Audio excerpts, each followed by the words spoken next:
Hello everyone, welcome to IQ tab. So आज हम Indian polity Laxmikant का चैप्टर 13 करेंगे, जो कि है फेडरल सिस्टम। लास्ट वीडियो में हमने इस चैप्टर को अच्छे से फिनिश कर लिया है एंड उसमें कुछ मेंस के कुछ क्वेश्चंस थे, MCQ के कुछ क्वेश्चंस थे, जिसे आप सबने काफ़ी अच्छे से अटेम्प्ट किया है। तो आज की वीडियो में हम इसके सोल्यूशंस को कवर करेंगे। तो स्टार्ट करते हैं। फर्स्ट क्वेश्चन है, who among the following expressed the view that the Indian constitution is federal as much as it establishes what may be called as dual polity. तो जब हम इसको क्लास में कवर कर रहे थे, जहाँ पे हमने देखा था कि हर एक एक्सपर्ट ने अपना अपना व्यू पॉइंट दिया था कि वो फेडरल सिस्टम को किस तरह से कंसिडर करते हैं और इंडिया का जो फेडरल सिस्टम है वो किस तरीके से काम करता है। तो आपने हर एक एक्सपर्ट की अगर आपने ध्यान दिया हो तो जो स्टेटमेंट्स उन्होंने बोली थी, तो ये स्टेटमेंट जो है BR अम्बेडकर जी ने कही थी। ठीक है, क्या था इसका मतलब कि जो हमारा इंडियन कॉन्स्टिट्यूशन है इस फेडरल है, is as much as establish what they we called a dual polity. तो डुअल पॉलिटी का मतलब हमने कल की क्लास में भी देखा था, जहाँ पे बात की जाती है कि सेंटर पे सेंटर गवर्नमेंट होती है, स्टेट में आपकी स्टेट गवर्नमेंट होती है, दोनों के बीच में पावर्स जो है डिवाइडेड होती हैं। ठीक है, दोनों अपने अपने स्फीयर में काम करते हैं। तो इससे हम कह सकते हैं कि इंडिया की जो पॉलिटी है किस तरह से फेडरल पॉलिटी है, फेडरल सिस्टम को हम फॉलो करते हैं। ऑल्दो हमारा फेडरलिज्म वर्ड हमारे कॉन्स्टिट्यूशन में मेंशन नहीं है, बट फिर भी हम कह सकते हैं कि कुछ कुछ ऐसे प्रोविजंस है जिसके थ्रू हम कह सकते हैं हमारा कॉन्स्टिट्यूशन जो है वो फेडरल है। ठीक है, नेक्स्ट क्वेश्चन देखते हैं। सेकंड क्वेश्चन बोला गया है कि which schedule of the constitution of India contains the 3 list that divide powers between union and the state. तो यूनियन और स्टेट के बीच में जो पावर्स का डिवीजन है वो कौन से शेड्यूल के अंदर किया गया है? तो आंसर है सी, दैट इज 7 शेड्यूल के अंदर ये बोला गया है। ठीक है, नेक्स्ट क्वेश्चन है थर्ड। मैच करना है आपको लिस्ट 1 को लिस्ट 2 के साथ। लिस्ट 1 बेसिकली बात करता है the form of government and list 2 essential features. ठीक है, तो सबसे पहले हम बात करते हैं कैबिनेट गवर्नमेंट की। तो कैबिनेट गवर्नमेंट जो होती है, तो यहाँ पे आपको क्या दिखाई देगा? Collective responsibility. ठीक है, तो यानी जो हमारा जो प्रेसिडेंशियल फॉर्म ऑफ गवर्नमेंट होता है, जैसे कैबिनेट गवर्नमेंट भी बोलते हैं, रिस्पॉन्सिबल गवर्नमेंट भी बोलते हैं, तो वो कलेक्टिव रिस्पॉन्सिबिलिटी में काम करता है, जहाँ पे हमारे एग्जीक्यूटिव रिस्पॉन्सिबल होते हैं लेजिस्लेचर के लिए। यानी कल को कोई भी एक्टिव पॉलिसीज वो लेके आते हैं, तो अगर लेजिस्लेचर उनसे कोई सवाल पूछता है तो उनको उनके आंसर्स देने पड़ेंगे। तो आप देखोगे एक का क्या हो जाएगा? 2। प्रेसिडेंशियल गवर्नमेंट में क्या होता है? सेपरेशन ऑफ पावर्स होती हैं, जहाँ पे लेजिस्लेचर अपने स्फेयर में काम करता है, एग्जीक्यूटिव अपने स्फेयर में काम करता है। कोई भी ऑर्गन जो है किसी भी स्फेयर के अंदर जो इंटरफेयर नहीं कर सकता। यानी जो भी लेजिस्लेचर जिस तरह से लॉ लेके आता है, तो वहाँ पे एग्जीक्यूटिव इंटरफेयर नहीं कर सकता और एग्जीक्यूटिव के काम पे लेजिस्लेटर इंटरफेयर नहीं कर सकता। किस केस में? प्रेसिडेंशियल गवर्नमेंट के केस में। ठीक है, तो बी का हो जाएगा 1। नेक्स्ट बोला क्या है? Federal government. तो फेडरल गवर्नमेंट का क्या हो जाएगा? फेडरल गवर्नमेंट का मतलब होता है डिवीजन ऑफ पावर। ठीक है, तो फेडरल गवर्नमेंट में पावर्स का डिवीजन होता है। डिवीजन इन द सेंस कि जैसे मान लो हमारे यहाँ फेडरल गवर्नमेंट में क्या है, सेंट्रल स्टेट के जो पावर्स ने डिवाइड कर रखा है 7 शेड्यूल के अंदर, जहाँ पे यूनियन लिस्ट के अंदर वो सारे सब्जेक्ट्स है, इस पर यूनियन लॉ बना सकता है। स्टेट लिस्ट के अंदर वो सारे सब्जेक्ट है जहाँ पे स्टेट लॉ बना सकता है, एंड कॉन्करेंट लिस्ट के अंदर वो सब्जेक्ट्स है जहाँ पे स्टेट और सेंटर दोनों मिलकर लॉ बना सकते हैं। तो ये एक तरह का क्या है? डिवीजन ऑफ पावर्स है। तो फेडरल गवर्नमेंट क्या हो जाएगा? Division of powers. नेक्स्ट है यूनिटरी गवर्नमेंट। यूनिटरी में क्या होता है? कंसंट्रेशन ऑफ पावर होती है, यानी जो पावर्स होती है वो एक के हाथ में कंसंट्रेटेड होती है। तो इसका आंसर हो जाएगा बी। ठीक है, जहाँ पे आप देखोगे ए का क्या है? सेकंड है, बी का फर्स्ट, और सी का 4th है, और डी का क्या है? 3। ठीक है, नेक्स्ट क्वेश्चन है 4th, जहाँ पे बोला गया है असर्शन है कि केसी वेरी कॉल्स इंडियन कॉन्स्टिट्यूशन अ क्वाजी फेडरल कॉन्स्टिट्यूशन। तो यस, केसी वेरी जी ने कहा था कि हमारा जो इंडियन कॉन्स्टिट्यूशन है वो क्वाजी फेडरल है। क्वाजी मतलब पूरी तरह से फेडरल नहीं बोल सकते, कुछ फेडरल फीचर्स मिलेंगे, कुछ यूनिटरी फीचर्स देखने को मिलेंगे। ठीक है, नेक्स्ट बेसिकली बोला गया है रीजन है कि देयर आर 3 लिस्ट है union, state and concurrent in the 7th schedule of the constitution and dividing the power between centre and state and giving residual power to the central government. ठीक है, तो अगर हम individually देखें तो ए भी correct है और आर भी करेक्ट है। अब हमें ये चेक करना है कि आर करेक्ट एक्सप्लेनेशन है एक का या नहीं। तो ये करेक्ट एक्सप्लेनेशन है। क्यों? बिकॉज यहाँ पे जो बात की गई है क्वाजी फेडरल की, तो क्वाजी फेडरल का मतलब यही है कि जो पावर्स है हमारे यहाँ डिवीजन हो रही है किसके बीच में? स्टेट एंड यूनियन गवर्नमेंट के बीच में। और रीज़न भी यही बता रखा है कि हमारे यहाँ जो 7 शेड्यूल है वहाँ पे इन तीनों ही लिस्ट में जो है पावर्स को डिवाइड कर रखा है, central government and state government की, और जो बची हुई पावर है वो हमारे सेंट्रल गवर्नमेंट के पास है। ठीक है, तो इसका आंसर हो जाएगा ए, जहाँ पे both A and R individually correct and R is the correct explanation of A. Next question है कि इंडियन फेडरलिज्म क्लोजली रिजेंबल किससे करता है? कौन से मॉडल को हम रिजेंबल करते हैं इंडिया का फेडरलिज्म? तो है कनाडा।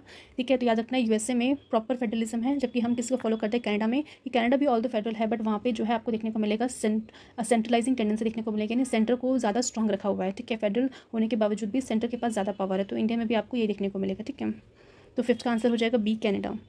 नेक्स्ट क्वेश्चन है 6, जहाँ बोला गया है the best form of federalism suited for countries like India. यानी इंडिया के लिए कौन सा फॉर्म ऑफ फेडरलिज्म बेसिकली है, मतलब सूट करता है? तो इसका आंसर हो जाएगा सी, कोऑपरेटिव फेडरलिज्म। ठीक है, तो आपको याद होगा जो हमारा जो नीति आयोग जो बेसिकली आया था, वो उसका मेन रोल क्या है? कोऑपरेटिव फेडरलिज्म को बढ़ाना, जहाँ पे स्टेट गवर्नमेंट और सेंट्रल गवर्नमेंट दोनों ही मिलकर आपस में कॉपरेशन करेंगी, और जब भी वो ऐसे साथ में मिलकर कॉपरेशन करेगी तो हमारा जो फेडरलिज्म है वो और ज़्यादा स्ट्रॉन्ग होगा। ठीक है, 7th क्वेश्चन देखते हैं। बोला गया है कि which of the following federal principles are not found in the Indian federation. India का जो फेडरेशन है उसमें कौन कौन से जो फेडरल प्रिंसिपल है वो नहीं पाए जाते हैं? पहला है bifurcation of judiciary between federal and centre government. ठीक है, तो ये हमें यूएसए के केस में देखने को मिलेगा कि यूएसए में जो उनका फेडरल गवर्नमेंट है, यानी जो सेंटर की गवर्नमेंट है और जो स्टेट गवर्नमेंट है, उनके बीच में जुडिशरी का बाइफिकेशन है। बाइफिकेशन इन द सेंस, जो स्टेट गवर्नमेंट है वहाँ पे उनकी अपनी जुडिशरी है, और जो वो भी जिनको प्रोविंशियल जुडिशरी बोलते हैं, और वो उन्हीं सब्जेक्ट्स के ऊपर जो है जस्टिस प्रोवाइड कर सकते हैं जो बेसिकली स्टेट लिस्ट के अंदर मेंशन किए गए हैं। यानी जो भी स्टेट लॉज हैं उनके ऊपर जो भी जस्टिस देने का जो काम है वो स्टेट की जुडिशरी का है, एंड जो फेडरल सब्जेक्ट्स हैं, यानी जो सेंटर के जो सब्जेक्ट्स हैं उसके ऊपर जो भी जजमेंट्स देंगी वो फेडरल कोर्ट देंगी। ठीक है, तो दोनों ही कोर्ट एक दूसरे की स्फेयर में इंटरफेयर नहीं करती। ठीक है, वो अपने अपने स्फेयर में काम करती है। स्टेट जुडिशरी स्टेट के जो लॉज उन पर बेसिकली न्याय देगी, और जो फेडरल कोर्ट है वो फेडरल लॉज के ऊपर जो है काम करेगी। ठीक है, तो ये हमारे ऑल्दो ये फेडरल प्रिंसिपल है, बट आपको देखने को मिलेगा कि इंडिया के फेडरेशन में इसको इंक्लूड नहीं किया गया, बिकॉज हमारी जुडिशरी को इंटीग्रेटेड बनाया गया है। जिस तरीके से हायरार्की देखने को मिलेगी, subordinate court, high court and supreme court, and साथ ही साथ जुडिशरी को इंडिपेंडेंट बनाया गया सो दैट लेजिस्लेटिव एक्जीक्यूटिव को वो अच्छे से चेक एंड बैलेंस कर सके। ठीक है, नेक्स्ट है equality of representation of the state in the upper house of the federal legislature. यानी फेडरल लेजिस्लेचर का मतलब है सेंटर का जो लेजिस्लेचर है, यानी आप कह सकते हैं सेंटर का लेजिस्लेचर जहाँ पे आप कह सकते हैं पार्लियामेंट आ जाता है, तो उस पार्लियामेंट का जो अपर हाउस है यानी राज्यसभा की बात की जा रही है, तो क्या वहाँ पे इक्वल रिप्रेजेंटेशन होता है हर एक स्टेट्स का। तो जैसे कि हमने बात की थी कि राज्यसभा वो अपर हाउस होता है जहाँ पे आपको स्टेट की रिप्रेजेंटेशन देखने को मिलेगी। ठीक है, बट हमारे यहाँ इक्वालिटी ऑफ रिप्रेजेंटेशन नहीं देखने को मिलेगा, अनइक्वल रिप्रेजेंटेशन है। यानी वो पर्टिकुलर स्टेट जिसकी ज़्यादा पॉपुलेशन है उसकी ज़्यादा नंबर ऑफ सीट्स देखने को मिलेगी, एज कम्पेयर टू वो स्टेट जिसकी पॉपुलेशन कम है उनकी सीट्स कम देखने को मिलेगी। तो ये भी प्रोविजन एक फेडरल प्रिंसिपल का है, जहाँ पे यूएसए में देखने को मिलता है कि उनकी डिफरेंट जो भी 50 स्टेट्स है उसमें से हर एक स्टेट से 2% जो रिप्रेजेंट करते हैं उनके अपर हाउस को यानी सेनेट को। तो इस तरह से वहाँ पे इक्वल रिप्रेजेंटेशन देखने को मिलती है स्टेट्स की, बट इंडिया में ऐसा नहीं देखने को मिलता, तो इंडिया के फेडरेशन का ही पार्ट नहीं है। नेक्स्ट क्वेश्चन है कि the union can not be destroyed by any state seeding from the union and it's will. यानी जो यूनियन है हमारा, जहाँ पे हम कह सकते हैं कि ऐसा इंडिया जो कंट्री है हमारी यूनियन है, it can not be destroyed, उसे डिस्ट्रॉयड नहीं किया जा सकता by any state seeding from the union and it's will. यानी अपने विल को यूज़ करके, यानी अपनी इच्छा को यूज़ करके कोई भी स्टेट जो है इंडिया का जो एज ए यूनियन है उसको सीड नहीं कर सकता, यानी उसको छोड़ के नहीं जा सकता। तो भले ही हमने बात की थी कि जो हमारा इंडियन फेडरेशन है वहाँ पे क्या है कि जो हमारा सेंटर है उसके पास से पावर है कि वो स्टेट की बाउंड्री को चेंज कर सकता है, स्टेट के नाम को चेंज कर सकता है, स्टेट के एरिया को चेंज कर सकता है, बट स्टेट के पास कोई पावर नहीं है कि वो यूनियन से अपने आप को अलग कर ले। ठीक है, क्योंकि जो हमारा फेडरेशन है वो बाय इंटीग्रेशन ही है, बाय डिसइंटीग्रेशन है। ठीक है, अगर हम यूएसए की बात करें तो उनका कैसा फेडरेशन था, इंटीग्रेटेड, मतलब जहाँ पे डिफरेंट स्टेट्स ने मिलकर जो है आपस में एग्रीमेंट साइन किया, देन जाके वो एक एज अ यूनिट की तरह काम कर रहे हैं, कैसा यूनाइटेड स्टेट्स ऑफ अमेरिका में देखने को मिलता है। ठीक है, बट हमारे यहाँ क्या क्या था, India as a whole country थी। जब हमें इंडिपेंडेंस मिली बाद में हमने जो है डिफरेंट यूनिट्स में जो है स्टेट को डिवाइड किया अकॉर्डिंग टू हम कह सकते हैं एडमिनिस्ट्रेशन के पर्पज से, कि एडमिनिस्ट्रेशन वहाँ पे जिस तरीके से कन्वीनियंस अच्छे से हो पाए, इसलिए हमने स्टेट की जो बाउंड्री है उसको डिमार्केट किया है। ठीक है, डिफरेंट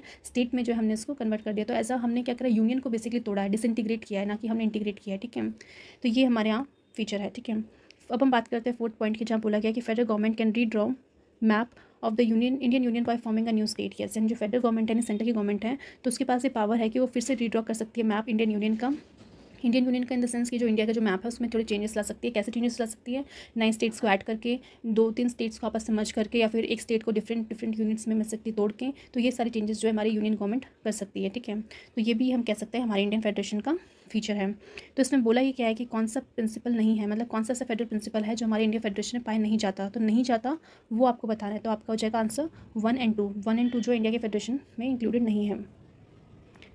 नेक्स्ट क्वेश्चन है 8th।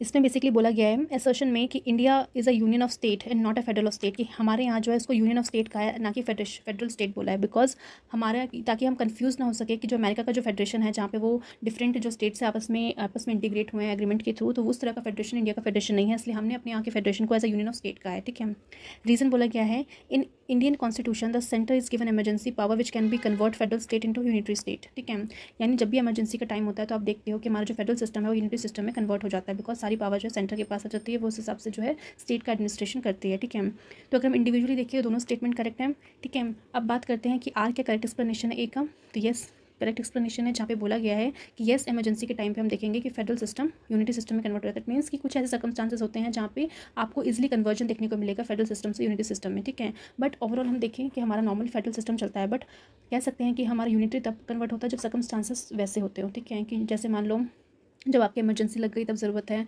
जब मान लो राज्यसभा ने इस तरीके से कोई रेजोल्यूशन पास कर लिया कि भाई स्टेट लिस्ट में जो सब्जेक्ट्स हैं उन सब्जेक्ट्स के ऊपर जो है सेंट्रल लॉ बनाएगी, तो सेंटर को बनाना पड़ेगा। तो उस केस में भी हम कह सकते हैं फेडरल फीचर्स कहीं ना कहीं हार्म हो रहे हो, बट क्योंकि वो जो लॉज बनाना है वो नेशनल इंटरेस्ट के केसेस में है, तो उस केसेस में हम कह सकते हैं ऐसा यूनिटरी पावर जो है सेंटर के पास आ जाती है, जहाँ पे वो स्टेट लिस्ट में जो सब्जेक्ट्स हैं अगर वो नेशनल इंपॉर्टेंस के लिए हैं तो उन पर लॉज बना सकते हैं। ठीक है, तो आपका आंसर हो जाएगा ए। 9th हम देखते हैं what does the term federation imply. तो इंडिया का जो फेडरेशन है उसका क्या मतलब है, तो आप देखोगे इसका आंसर हो जाएगा C, that is division of power. ठीक है, उनकी पावर्स को क्या डिवाइड करके रखा हुआ है। ठीक है, 10th क्वेश्चन देखते हैं हम कि कोटेशन है जहाँ बोला गया है the Indian constitution establishes indeed a system of government which is at the most quasi federal unitary state with subsidiary federal features ज़्यादा than a federal state with unitary features. ठीक है, तो ये स्टेटमेंट कल भी हमने देखी थी। तो ये बेसिकली किसने बोली है, केसी व्यारी जी ने, जहाँ उन्होंने बोला है कि जो इंडिया का जो सिस्टम है यानी जो सिस्टम ऑफ गवर्नमेंट है वो एक तरह से क्वासी फेडरल है, जहाँ पे यूनिटरी स्टेट है, मतलब ऐसा स्टेट आपको यूनिटरी दिखेगा, पावर सेंटर के पास देखेंगे, विद सब्सिडरी फेडरल फीचर्स, थोड़े बहुत फेडरल फीचर्स देखने को मिलेंगे, जहाँ पे स्टेट गवर्नमेंट और सेंट्रल गवर्नमेंट के बीच में पावर्स डिवाइडेड है, रादर देन कि इंडिया क्या हो, फेडरल स्टेट हो, जहाँ पे दोनों के बीच में पावर का डिस्ट्रीब्यूशन एकदम तगड़ा है एंड कुछ ही आपको यूनिटरी फीचर्स देखने को मिले। तो ये हमारे नहीं है, वो आपको अमेरिका के केस में देखने को मिलेगा। इंडिया के केस में हमारा क्या यूनिटरी स्टेट है विद सब्सिडरी फेडरल फीचर्स हैं। तो ये चीज़ केसी व्यारी ने कही थी। 11th क्वेश्चन है कि when can the parliament legislate on a subject in the state list, यानी स्टेट लिस्ट में जो सब्जेक्ट्स हैं उसमें पार्लियामेंट कब लॉ बना सकती है। पहला कि the parliament passes a resolution to that effect in the national interest. तो येस, जब भी नेशनल इंटरेस्ट की बात होगी तब तो बना सकते हैं, बट वो कौन पास करेगा, यहाँ पे पार्लियामेंट बोला है। तो आपको ध्यान रखना होगा, पार्लियामेंट का मतलब लोकसभा भी होता है, राज्यसभा भी होता है, प्रेसिडेंट भी होता है। तो हम देख सकते हैं तीनों में से मतलब तीनों में से सिर्फ एक ही है जो पास करता है। ठीक है, तो पूरा पार्लियामेंट हम नहीं बोल सकते, तो स्टेटमेंट गलत हो जाएगी। नेक्स्ट बोला गया है if the supreme court grant necessary authority to the parliament, कि अगर सुप्रीम कोर्ट बोले पार्लियामेंट को कि भाई आपको स्टेट लिस्ट में जो है उसमें से जो सब्जेक्ट्स हैं उनके ऊपर लॉ बनाना जो नेशनल इंटरेस्ट के हों, तो नहीं, सुप्रीम कोर्ट भी नहीं बोलता, तो बी भी गलत हो जाएगा। नेक्स्ट हम बात करते हैं सी की कि if the Rajya Sabha passes resolution bye 2/3 majority declaring that the subject in the state list under consideration is of national importance. तो ये आपका करेक्ट आंसर है। ठीक है, कि राज्यसभा एक रेजोल्यूशन पास कर रहा है एंड क्योंकि राज्यसभा को इसलिए बोला गया, सिर्फ राज्यसभा इसलिए बोला गया, तो आपको सोचना पड़ेगा बिकॉज राज्यसभा जो है वहाँ पे स्टेट का रिप्रेजेंटेशन होता है, तो इनडायरेक्टली जो डिफरेंट स्टेट्स है वो एक तरह से अपना रिकॉग्निशन दे रहे हैं कि भाई ठीक है कि ये पर्टिकुलर जो मैटर्स हैं स्टेट लिस्ट के अंदर आप पार्लियामेंट जो है यानी जो भी सेंट्रल गवर्नमेंट है उस पर लॉ बना सकती है। ठीक है, तो सी इसका आंसर है, बट एक बार डी को भी देख लेते हैं कि if the president issues an ordinance transferring the subject from the state list to the union और द कॉन्करेंट लिस्ट, तो ये भी गलत हो जाएगा। तो इसका आंसर हो जाएगा 11th का सी।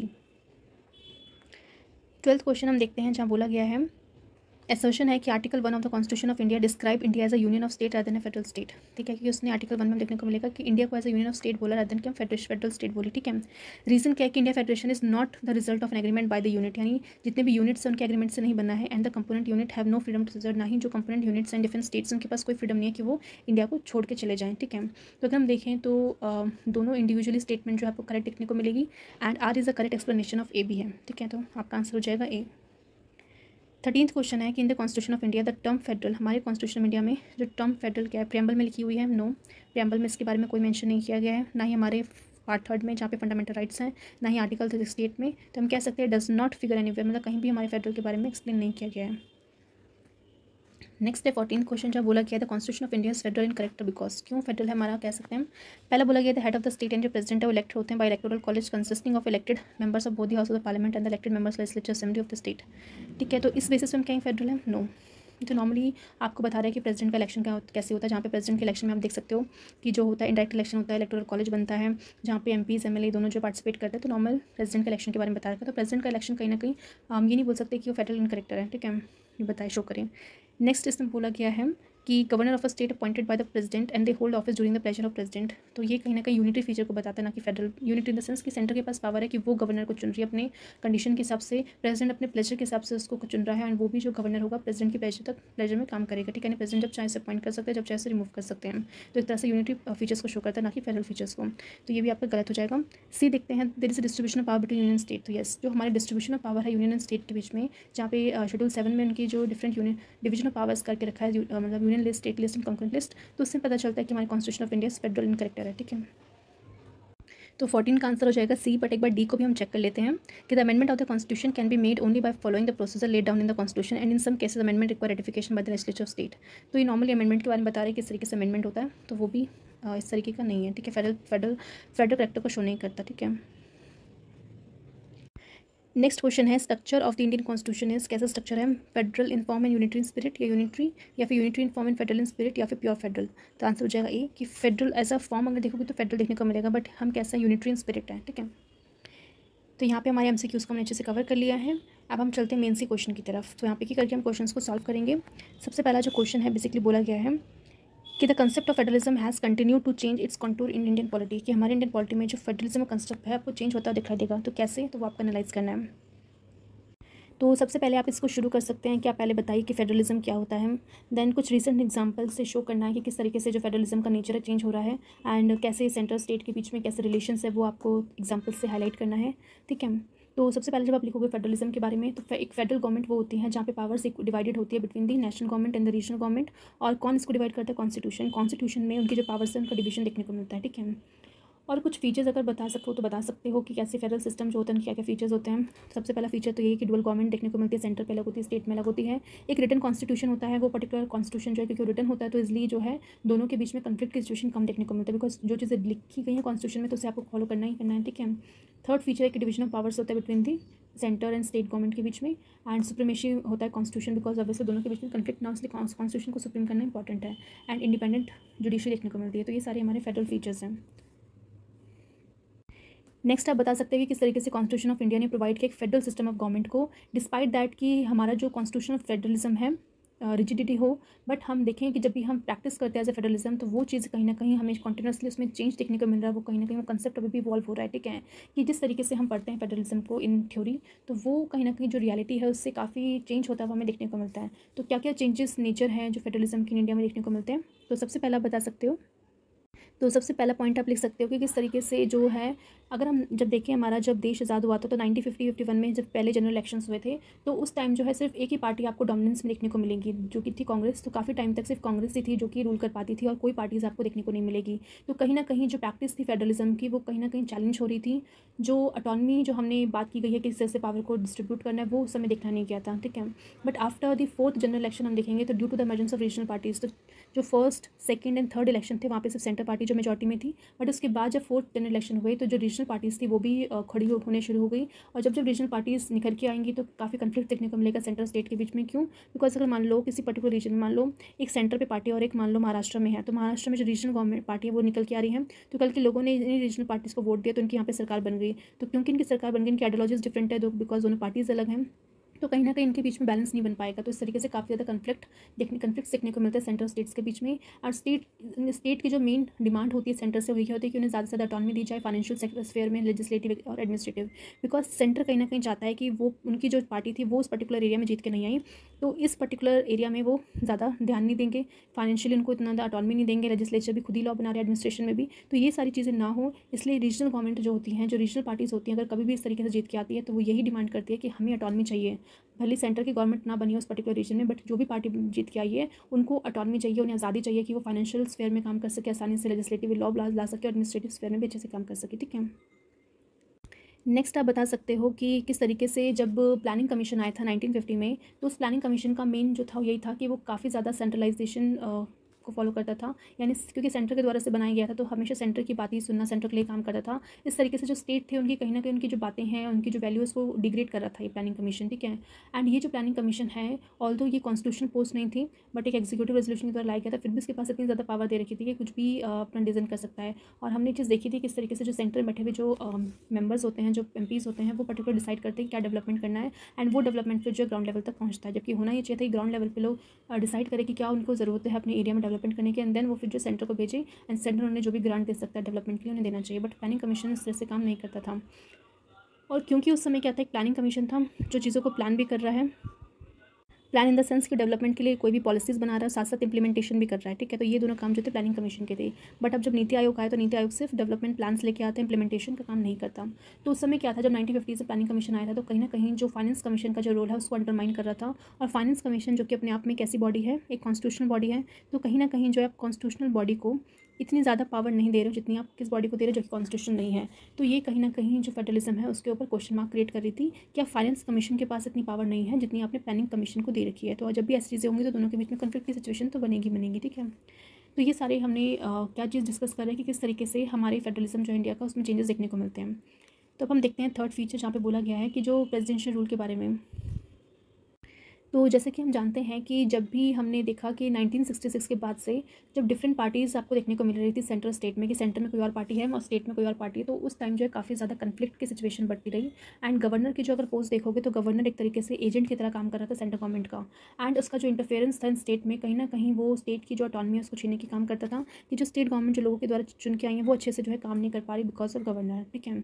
और जब भी इस तरीके से होता है कि आप सेंट्रल गवर्नमेंट की जो भी इंस्ट्रक्शंस हैं, जो भी गाइडलाइंस है, अगर उसको अच्छे से फॉलो नहीं कर रहे हो तो उस पर्टिकुलर स्टेट को जो है वहाँ पे प्रेसिडेंशियल रूल लगा दिया जाता है आर्टिकल 356 के तहत। ठीक है। तो 356 के तहत प्रेसिडेंशियल रूल लगेगा, तो ये कौन लगाने के बाद गवर्नर रिपोर्ट देगा कि भाई इस तरीके से जो गवर्नमेंट है वहाँ पे मतलब जो सेंटर के डायरेक्शन को फॉलो नहीं करे तो आप इसे पर्टिकुलर स्टेट में जो है प्रेसिडेंशियल रूल लगा दो। ठीक है। बट हम देखते हैं कहीं ना कहीं जब बाद में सरकारी कमीशन आई थी 1988 में, उसने रिकमेंड किया था कि जो अपॉइंटमेंट होता है गवर्नर का, it is be made as a strictly non partisan, यानी जो भी पर्टिकुलर पार्टी सेंटर पे है उस पर्टिकुलर पार्टी से उसका लेना देना नहीं होना चाहिए, जो भी गवर्नर को आप अपॉइंट कर रहे हो। बिकॉज अगर मान लो किसी पार्टी का हुआ तो जिस पार्टी जो भी पार्टी सेंटर में उस हिसाब से काम करेगा और स्टेट को अच्छे से जो है फंक्शंस नहीं करने देगा, तो ज़रूरी ये बनता है कि जो गवर्नमेंट की जो पोस्ट होनी चाहिए वो न्यूट्रल होनी चाहिए, सो दैट वो अपने डिसीजन जो भी होगा न्यूट्रल वे में ले और इस तरीके से सेंट्रल स्टेट के बीच में जो हार्मनी बनी रहे। ठीक है। नेक्स्ट आप लिख सकते हो इंटर स्टेट कन्फ्लिक्ट देखने को मिलते हैं। जैसे मान लो आप देख सकते हो महाराष्ट्र एंड कर्नाटका के बीच में एक डिस्प्यूट देखने को मिलता है, टेरिटोरियल डिस्प्यूट जो है बेलगांव के रिलेटेड, जहाँ पे कर्नाटका कहता है कि बेलगांव जो है कर्नाटका का पार्ट है, वही महाराष्ट्र कहता है कि बेलगांव जो है महाराष्ट्र का पार्ट है। इस तरह से इंटर स्टेट वाटर डिस्प्यूट देखने को मिलते हैं, जैसे कावेरी वाटर का डिस्प्यूट देखने को मिलेगा तमिलनाडु और कर्नाटका के बीच में। तो ये सारे डिस्प्यूट जो होते हैं इंटर स्टेट, यानी एक स्टेट और दूसरे स्टेट के बीच में जो लड़ाइयाँ होती हैं, कहीं ना कहीं ये जो फेडरल सिस्टम है इसको चैलेंज करती है। ठीक है। अब हम बात करते हैं कि जो आर्टिकल 262 है, तो उस आर्टिकल 262 के तहत पार्लियामेंट को पावर मिलती है कि वो प्रोवाइड कर सकता है एजुडिकेशन ऑफ एनी डिस्प्यूट और complaint with respect to water interstate river और रिवर वैली, यानी जो भी पर्टिकुलर रिवर सेक्टर जो भी डिस्प्यूट है उन सेक्टर जो है उसका एजुडिकेशन करने की पावर पार्लियामेंट के पास है, कि वो कोई भी ट्रिब्यूनल वगैरह सेटअप करे, वहाँ पे उनके जो भी डिस्प्यूट है उनको वहाँ पे जल्दी से जल्दी रिजॉल्व किया जा सके। साथ ही साथ पार्लियामेंट जो है प्रोवाइड करती है inter dispute water dispute act 1956, जो सारी इशूज़ को डील करता है कि जो भी वाटर से डिस्प्यूट होंगे दो स्टेट्स के बीच में या दो से ज़्यादा स्टेट्स के बीच में, तो उस केस में जो पर्टिकुलर एक्ट के थ्रू जो प्रोविजन है उसको फॉलो किया जाएगा, जल्दी से जल्दी जो डिस्प्यूट को रिजॉल्व करने की कोशिश की जाएगी। ठीक है।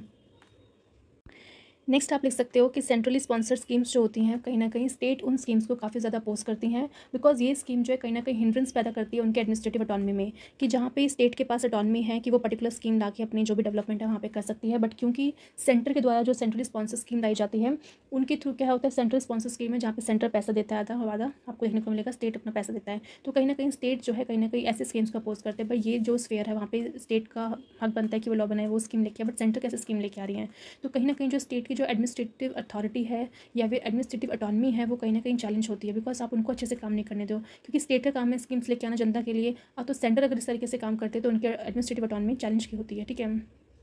अगर हम बात करें, क्योंकि इसकी फंडिंग का जो नेचर देखें जहाँ पे ऐसे स्कीम्स को क्रिटिसाइज किया जाता है, बिकॉज इसमें बात की जाती है one size fit all model, यानी आप एक ऐसी स्कीम लेके आ रहे हो सेंट्रली स्पॉन्सर स्कीम जहाँ पे आप उस पर्टिकुलर स्कीम को हर एक स्टेट के लिए जो है कह सकते हो फिट कर रहे हो, तो जो one size fit all model है कहीं ना कहीं वो यहाँ पे पिक्चर में आता है, जहाँ पे आप कैसे जो एक पर्टिकुलर स्कीम को हर एक स्टेट के लिए एप्लीकेबल कर सकते हो। जहाँ पे अगर देखो कि जो सदर्न स्टेट्स हैं आपके वो ज़्यादा डेवलप्ड है एज़ कम्पेयर टू जो आपकी नदर्न स्टेट्स हैं, तो कैसे एक पर्टिकुलर स्कीम आप सबके लिए इंप्लीमेंट कर सकते हो, जबकि उसके कॉन्सिक्वेंसेस आपको डिफरेंट देखने को मिलेंगे। हो सकता है जो सदर्न स्टेट है उन्हें इतनी ज़्यादा उसकी ज़रूरत ना हो और ज़रूरत आपको नदर्न स्टेट्स की हो, तो वो उस तरीके की चीज़ें जो है कहीं ना कहीं डेवलपमेंट प्रोसेस में कहीं ना कहीं प्रॉब्लम क्रिएट करती है, बिकॉज स्टेट जो है अपने पर्टिकुलरली जिस एरिया में जो गवर्नमेंट है वो अच्छे से जानती है कि उनके एरिया को कैसे डेवलप करना है, कौन सी स्कीम लानी चाहिए, किस तरीके से। फॉर एग्जाम्पल आप देखोगे जो सदर्न स्टेट्स है वहाँ पे लोगों को एम्प्लॉयमेंट की इतनी प्रॉब्लम नहीं है, बिकॉज वहाँ के लोग अच्छे से एजुकेटेड हैं, अच्छे से अपना जो भी है बिजनेस वगैरह कर रहे हैं, या फिर आप देखोगे पर्टिकुलर डिफरेंट कंट्रीज़ में वो अच्छे से वहाँ पे एजुकेशन ले रहे हैं, अच्छे से जॉब करें, तो उनको इतनी एम्प्लॉयमेंट की मतलब प्रॉब्लम नहीं है एज़ कम्पेयर टू आप यूपी बिहार जैसे स्टेट्स को देखोगे, तो वहाँ पे एम्प्लॉयमेंट का काफ़ी ज़्यादा इशूज़ देखने को मिलता है, बिकॉज वहाँ पे लोग जो है इतने ज़्यादा पढ़े लिखे नहीं हैं, अगर जो पढ़े लिखे हैं तो उनको वहाँ पे जॉब नहीं मिल पा रही है, तो ये सारी सिचुएशंस देखने को मिलेगी। तो कल को अगर मान लो सेंट्रल गवर्नमेंट कुछ ऐसे सेंट्रल स्पॉन्सर स्कीम लाते हैं एम्प्लॉयमेंट से, तो आप कैसे उस स्कीम को हर एक पैमाने पर जो है सभी स्टेट को दे सकते हो कि भाई ये भी स्टेट इसको लेके आओ, ये भी स्टेट इसको इंप्लीमेंट करें। नो, अभी सबसे ज़्यादा एम्प्लॉयमेंट की जरूरत है नदर्न स्टेट को as compare to southern states को। ठीक है। तो इस तरीके से हम कह सकते हैं कि जो स्टेट्स है स्कीम्स को क्रिटिसाइज़ करते हैं कि ये स्कीम जो है one size fit in all model को इन्फ्लुएंस करती है और जो डेवलपमेंट प्रोसेस है उसको कहीं ना कहीं हिंडर करने की कोशिश की जाती है। ठीक है। तो ये सारे एग्जाम्पल्स हमने किस तरीके से देखें कि किस तरीके से जो है जो चेंजिंग कंटूर्स है हमारे फेडरलिज्म इंडिया का वो देखने को मिलता है। रिसेंट कुछ चेंजेस देखने को मिले हैं, तो ये रिसेंट चेंजेस कहीं ना कहीं फेडरलिज्म को वापस जो है स्ट्रेंथन करने की कोशिश करेंगे।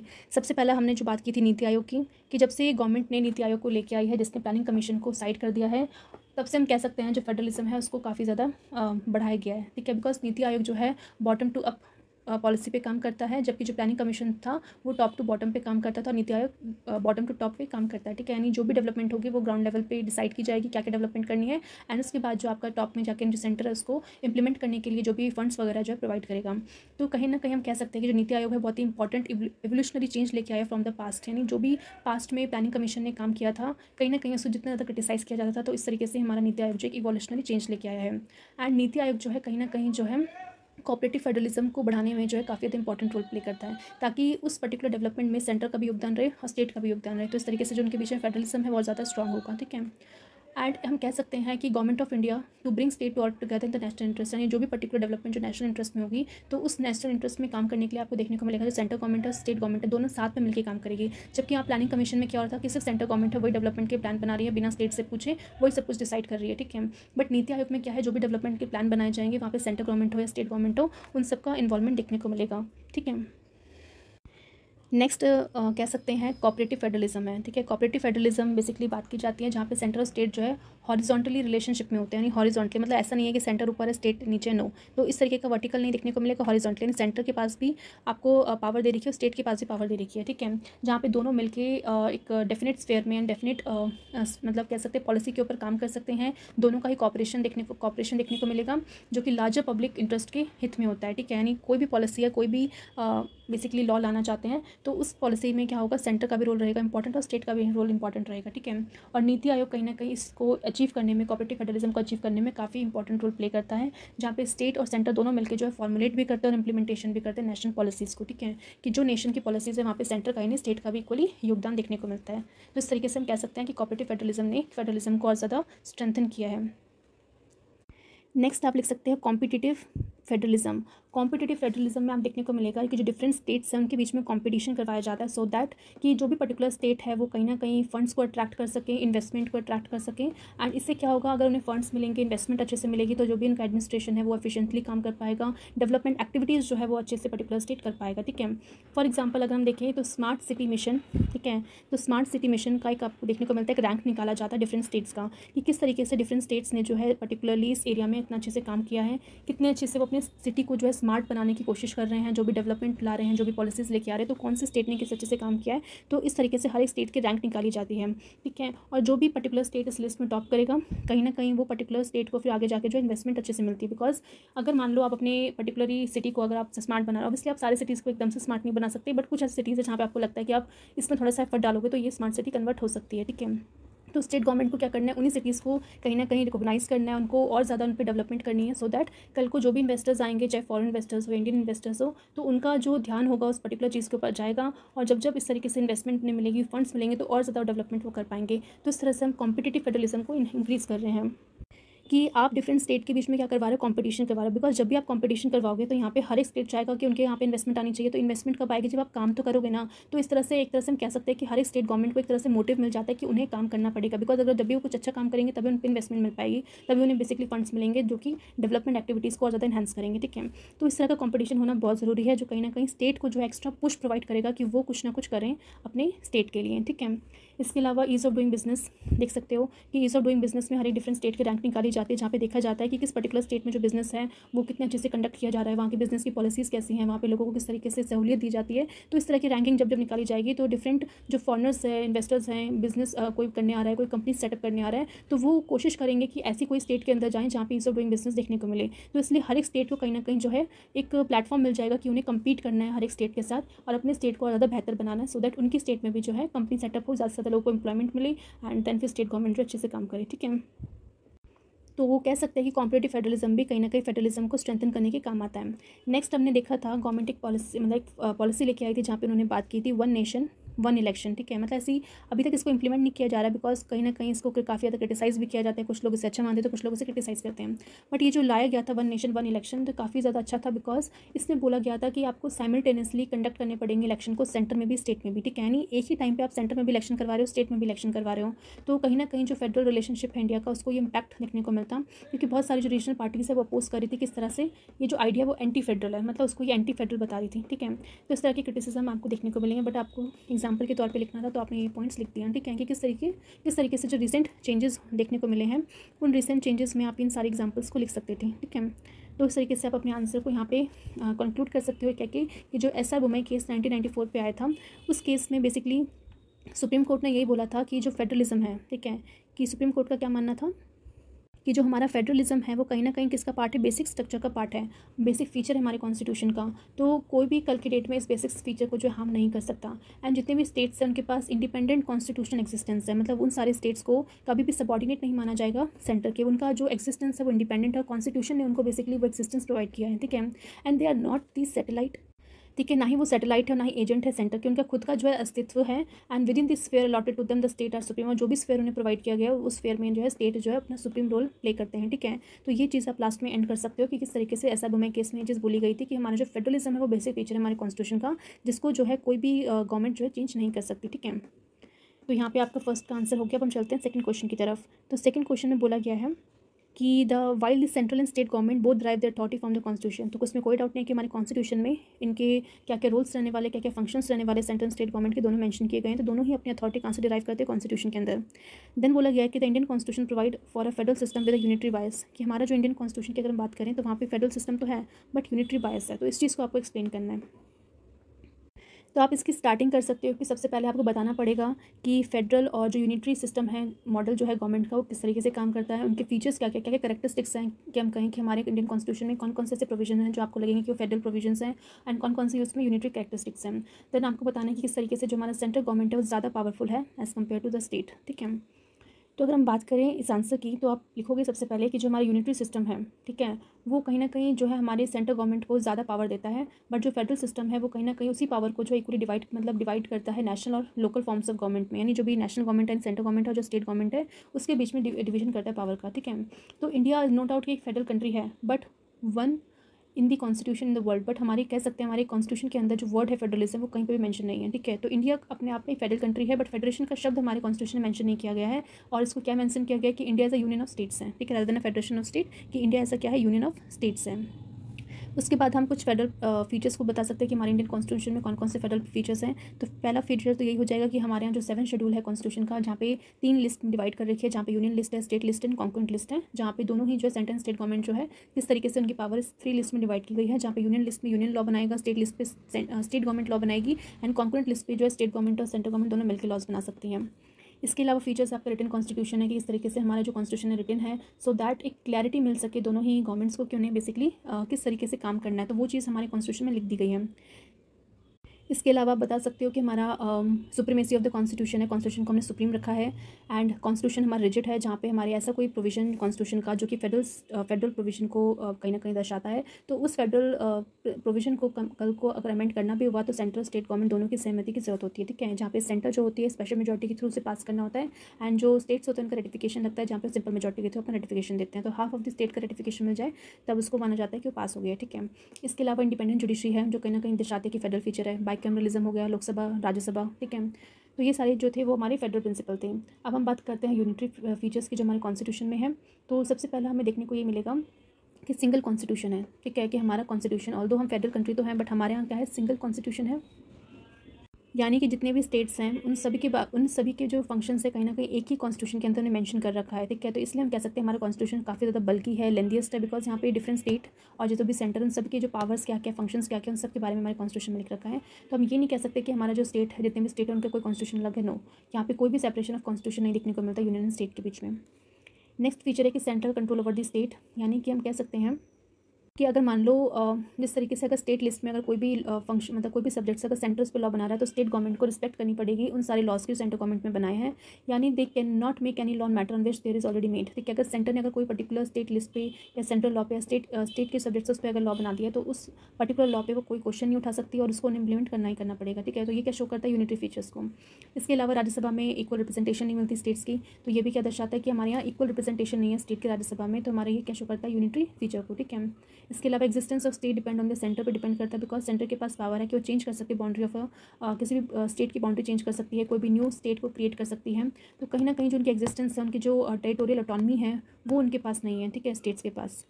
फिर उसके बाद हम कह सकते हैं हमारा सिंगल सिटीजनशिप है, ठीक है, कि हमारे यहाँ भले ही आप डिफरेंट स्टेट में रहते हो बट हम एज अ सिटीज़न आप इंडिया के सिटीज़न कहलाए जाओगे, ठीक है। तो हर एक सिटीज़न एंजॉय करता है सिंगल सिटीजनशिप। इट मीन्स कि वो कंट्री के किसी भी पार्ट में क्यों ना रहता है उसके पास जो सिविल राइट्स हैं वो सभी के लिए इक्वली होंगे, ठीक है।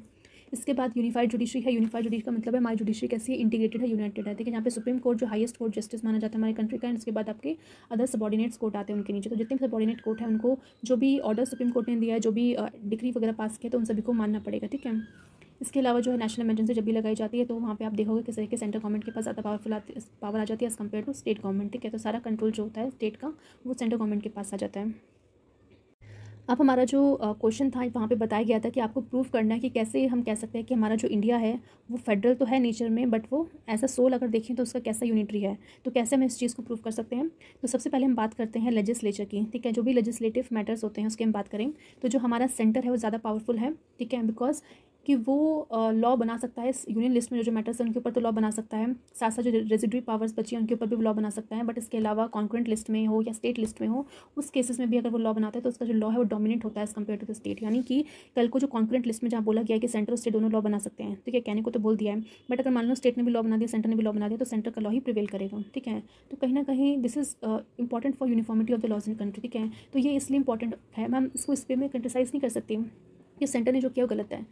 चलो ठीक है, वहाँ पे सेंटर को इस बात का ध्यान रखना पड़ेगा कि वो इस चीज़ को तभी कर सकता है जब उसे यूनिफॉर्मिटी लानी है। ठीक है, बिकॉज अगर मान लो कॉन्करेंट लिस्ट में कुछ ऐसा लॉ, ऐसा सब्जेक्ट है जहाँ पे वो नेशनल इंटरेस्ट की बात कर रहा है, जहाँ पे यूनिफॉर्मिटी की जरूरत है, तो उस केस में अगर डिफरेंट स्टेट डिफरेंट लॉ बनाएंगे तो यूनिफॉर्मिटी नहीं मेंटेन कर पाएंगे। तो इसलिए सेंटर का ये जो काम है कहीं ना कहीं काफ़ी इंपॉर्टेंट है कि वो उस मैटर के ऊपर लॉ बनाए, क्योंकि वो यूनिफॉर्मिटी को कहीं ना कहीं लाना चाहते हैं कंट्री के अंदर। ठीक है, तो कंट्री के अंदर यूनिफॉर्मिटी तभी आएगी जब वो लॉ किसके द्वारा बनाया गया होगा, सेंटर के द्वारा। ठीक है, तो हम कह सकते हैं कि ऑल्दो इंडिया फेडरल है नेचर में, बट उसका जो सोल है वो आपको यूनिटी देखने को मिलेगा। ठीक है, तो ये हमने बात की लेजिस्लेटिव मैटर्स पे। अब हम बात करते हैं एडमिनिस्ट्रेटिव मैटर में। हम एडमिनिस्ट्रेटिव मैटर में क्या होता है, तो सेंट्रल गवर्नमेंट जो होता है यहाँ पे पावरफुल होती है as compare to state government. यहाँ पे स्टेट गवर्नमेंट जो होती है have to work under the supervision control of the central government, यानी सेंट्रल गवर्नमेंट के सुपरविजन पे जो है स्टेट गवर्नमेंट को काम करना पड़ता है। यानी कि जो स्टेट है should exercise its executive power in accordance with the laws made by the parliament, यानी पार्लियामेंट ने जिस तरीके से लॉज बनाया है उन लॉ के अकॉर्डिंग ही वो अपने एग्जीक्यूटिव पावर्स को एक्सरसाइज कर सकती है। It can not control the state government by directing them to take necessary steps for proper running of the administration. कहीं ना कहीं ये कंट्रोल करते हैं स्टेट गवर्नमेंट को कि आपको एक नेसेसरी स्टेप्स लेके आपको अपने स्टेट का अच्छे से जो एडमिनिस्ट्रेशन को कंडक्ट करना पड़ेगा। ठीक है, तो हम अगर सेंट्रल गवर्नमेंट ऊपर है और नीचे स्टेट गवर्नमेंट है, और सेंट्रल गवर्नमेंट कहीं ना कहीं अपना सुपरविजन दे रही है, मतलब कहीं ना कहीं कंट्रोल कर रही है इन द सेंस कि ताकि स्टेट गवर्नमेंट जो है अपना फंक्शन अच्छे से परफॉर्म कर सके। ठीक है, तो इसलिए जो है सेंट्रल गवर्नमेंट के द्वारा उन्हें कंट्रोल किया जा रहा है, उन पर सुपरविजन की जा रही है। ठीक है, क्योंकि if the state fails to work properly in accordings with the constitution, because कहीं ना कहीं ये चेक करना भी तो जरूरी है कि जितने भी स्टेट है वो कॉन्स्टिट्यूशन के हिसाब से काम कर तो रहे नहीं कर रहे। बिकॉज अगर उन्हें फ्रीली छोड़ दिया जाए, जैसे आपको अमेरिका में देखने को मिलेगा कि वहाँ पे स्टेट को ऑटोनॉमी है कि वो कैसा चाहे वैसा काम कर सकते हैं, बट हमारे केस में नहीं है। बिकॉज हमारे यहाँ जो कॉन्स्टिट्यूशन में लिख रखा है उस कॉन्स्टिट्यूशन में लिखी हुई हर चीज़ को फॉलो करना जरूरी है, और ये चेक करना कि हर एक स्टेट गवर्नमेंट उस कॉन्स्टिट्यूशन में जो भी चीज़ लिखा है उसके हिसाब से काम कर रही है नहीं कर रही। तो सेंट्रल गवर्नमेंट को जो है किसी तरीके से उन पर कंट्रोल रखना पड़ता है, उन पर सुपरविजन रखनी पड़ती है। ठीक है, अगर इन केस अगर मान लो वो कॉन्स्टिट्यूशन के प्रोविजंस को फॉलो नहीं कर रहे, उस हिसाब से काम नहीं कर रहे हैं, तो सेंट्रल गवर्नमेंट चाहे तो उस पर्टिकुलर स्टेट में जो प्रेसिडेंशियल रूल लगा सकती है अंडर आर्टिकल 356। ठीक है, तो इस तरीके से जब भी प्रेसिडेंशियल रूल लगेगा अंडर आर्टिकल 356, तो उस केस में जो सेंटर का एडमिनिस्ट्रेशन है वो मतलब स्टेट का जो एडमिनिस्ट्रेशन है वो सेंटर के कंट्रोल पे आ जाएगा। सेंटर अपने हिसाब से फिर वहाँ का एडमिनिस्ट्रेशन करेगा। क्यों ज़रूरत पड़ी ऐसे करने की, बिकॉज स्टेट जो था वो कॉन्स्टिट्यूशन में जो जो चीज़ें लिखी हुई हैं उसको फॉलो ही नहीं कर रहा था, अपने हिसाब से काम कर रहा था। जब जब ऐसा होगा, बिकॉज हमने अपने कॉन्स्टिट्यूशन को सुप्रीम माना है, हमने अपने कॉन्स्टिट्यूशन को सबसे ऊंचा दर्जा दिया है, तो इसलिए कॉन्स्टिट्यूशन में जो चीज़ें लिखी हुई हैं उसको फॉलो करना हर एक स्टेट गवर्नमेंट की सबसे बड़ी ड्यूटी है। ठीक है, अगर स्टेट गवर्नमेंट ऐसा नहीं करती है तो उस केस में सेंट्रल गवर्नमेंट एक ही काम कर सकता है कि उस एरिया में उस स्टेट में जो है प्रेसिडेंशियल रूल लगा के उस स्टेट का जो एडमिनिस्ट्रेशन अपने हाथ में ले ले और फिर अपने हिसाब से काम करे, तब तक जब तक चीज़ें वहाँ पे नॉर्मलाइज नहीं हो जाती, जब तक स्टेट गवर्नमेंट ये बात रियलाइज़ नहीं कर लेती कि जो भी उन्होंने गलती की है वो सही नहीं थी। तो इस तरीके से जो एडमिनिस्ट्रेटिव मैटर में भी सेंट्रल गवर्नमेंट को ज़्यादा पावर मिली है, तो कहीं ना कहीं यही दर्शाता है कि सही भी है। बिकॉज अगर ये नहीं होगा तो स्टेट गवर्नमेंट जो है कहीं ना कहीं अपने रास्ते से भटक सकती हैं, कॉन्स्टिट्यूशन को अगर फॉलो नहीं करेंगी तो कहीं ना कहीं इसमें जो है एक क्वेश्चन मार्क क्रिएट कर सकता है। नेक्स्ट हम बात करते हैं third, that is a financial matters. Financial matters में देखेंगे जो प्रेसिडेंट होते हैं इंडिया के, उनके पास पावर होती है कि वो किस तरीके से ऑल्टर कर सकते हैं distribution of revenues earn from the income tax between centre and the state, यानी सेंटर और स्टेट के बीच में जो भी इनकम टैक्स का पैसा आया है, रेवेन्यू का जो भी पैसा आया, तो किस तरीके से उस पैसे को डिस्ट्रीब्यूट करना है सेंटर और स्टेट के बीच में, तो उन सब चीज़ों के ऊपर जो ऑल्टरेशन करता है, चेंजेस लेके आता है, उसके पास पावर है, प्रेसिडेंट के पास पावर है। ठीक है, centre has also power to grant loan and grant in aid to the state government. Obviously जो इनकम टैक्स का पैसा है सेंटर के पास सारा कलेक्ट होता है, तो सेंटर की जिम्मेदारी बनती है कि उस पैसे को जब भी जरूरत पड़ेगी स्टेट गवर्नमेंट को तो एज अ लोन के तौर पे, ग्रांट के तौर पे उन्हें वो दे सकता है। इसके बाद हमारा जो कंट्रोलर एंड ऑडिटर जनरल होता है इंडिया का, कहीं ना कहीं वो और फाइनेंस कमीशन दोनों मिलकर जो है, जो कि सेंटर के एजेंसीज होते हैं जो कहीं ना कहीं कंट्रोल रखते हैं स्टेट फाइनेंस के ऊपर। ठीक है, यानी कि हमारा जो कैग है, जिस तरीके से हमने कल भी बात की थी, जो हमारा कैग है उसका मेन काम ऑडिटिंग करने का होता है कि जब भी पैसे वैसे खर्च हो जाते हैं उसके बाद जब मतलब एक कह सकते हैं बैलेंस शीट जो होती है स्टेट गवर्नमेंट की, जहाँ पर उन्होंने लिखा होता है कितना उन्होंने एक्सपेंडिचर किया, कितना उनका रेवेन्यू है, तो उसको पर्टिकुलरली उस चीज़ को ऑडिट करता है। सिमिलरली जो फाइनेंस कमीशन है वो बेसिकली बताते हैं कि जो भी टैक्सेस का पैसा है कितने कैसे कैसे जो है डिफरेंट स्टेट को वो एलोकेट करने हैं उस पैसे को, ठीक है।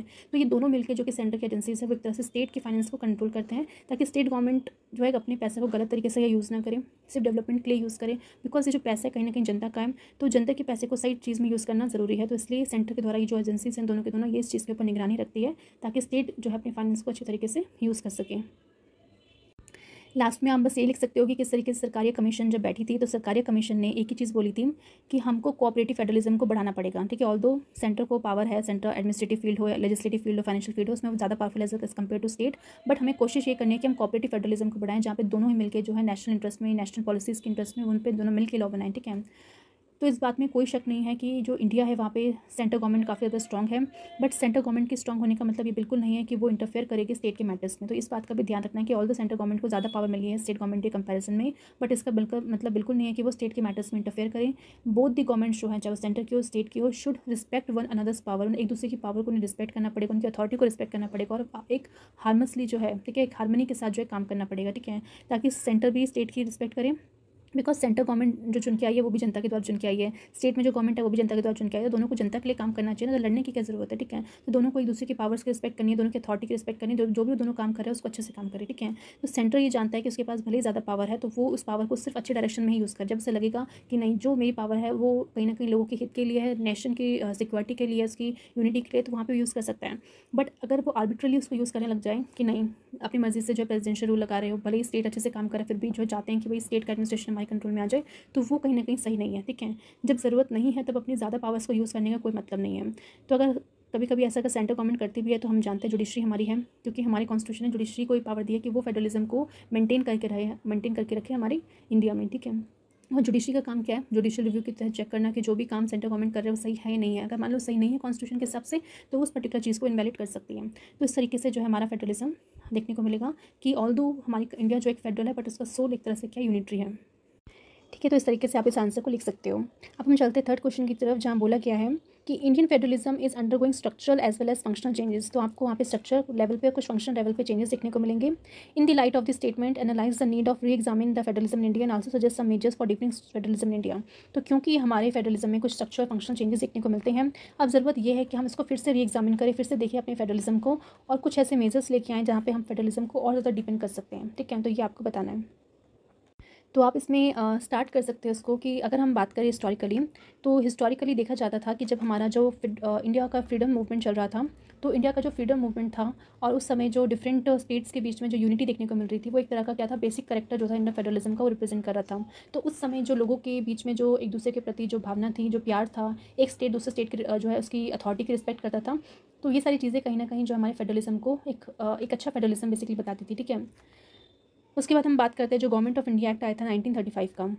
तो ये एक्ट भी कहीं ना कहीं एक फेडरलिज्म को ही क्रिएट करना चाहता था, जहाँ पे जो भी ब्रिटिश के प्रोविंसेस हैं प्लस जो आपके प्रिंसली स्टेट हैं, उनको वो चाहते थे कि वो सब एक हो जाएं, ताकि प्रिंसली स्टेट भी जो ब्रिटिशर्स के अंदर आ जाए, इस तरीके से जो है फेडरलिज्म को बनाए लेके जाए, ठीक है।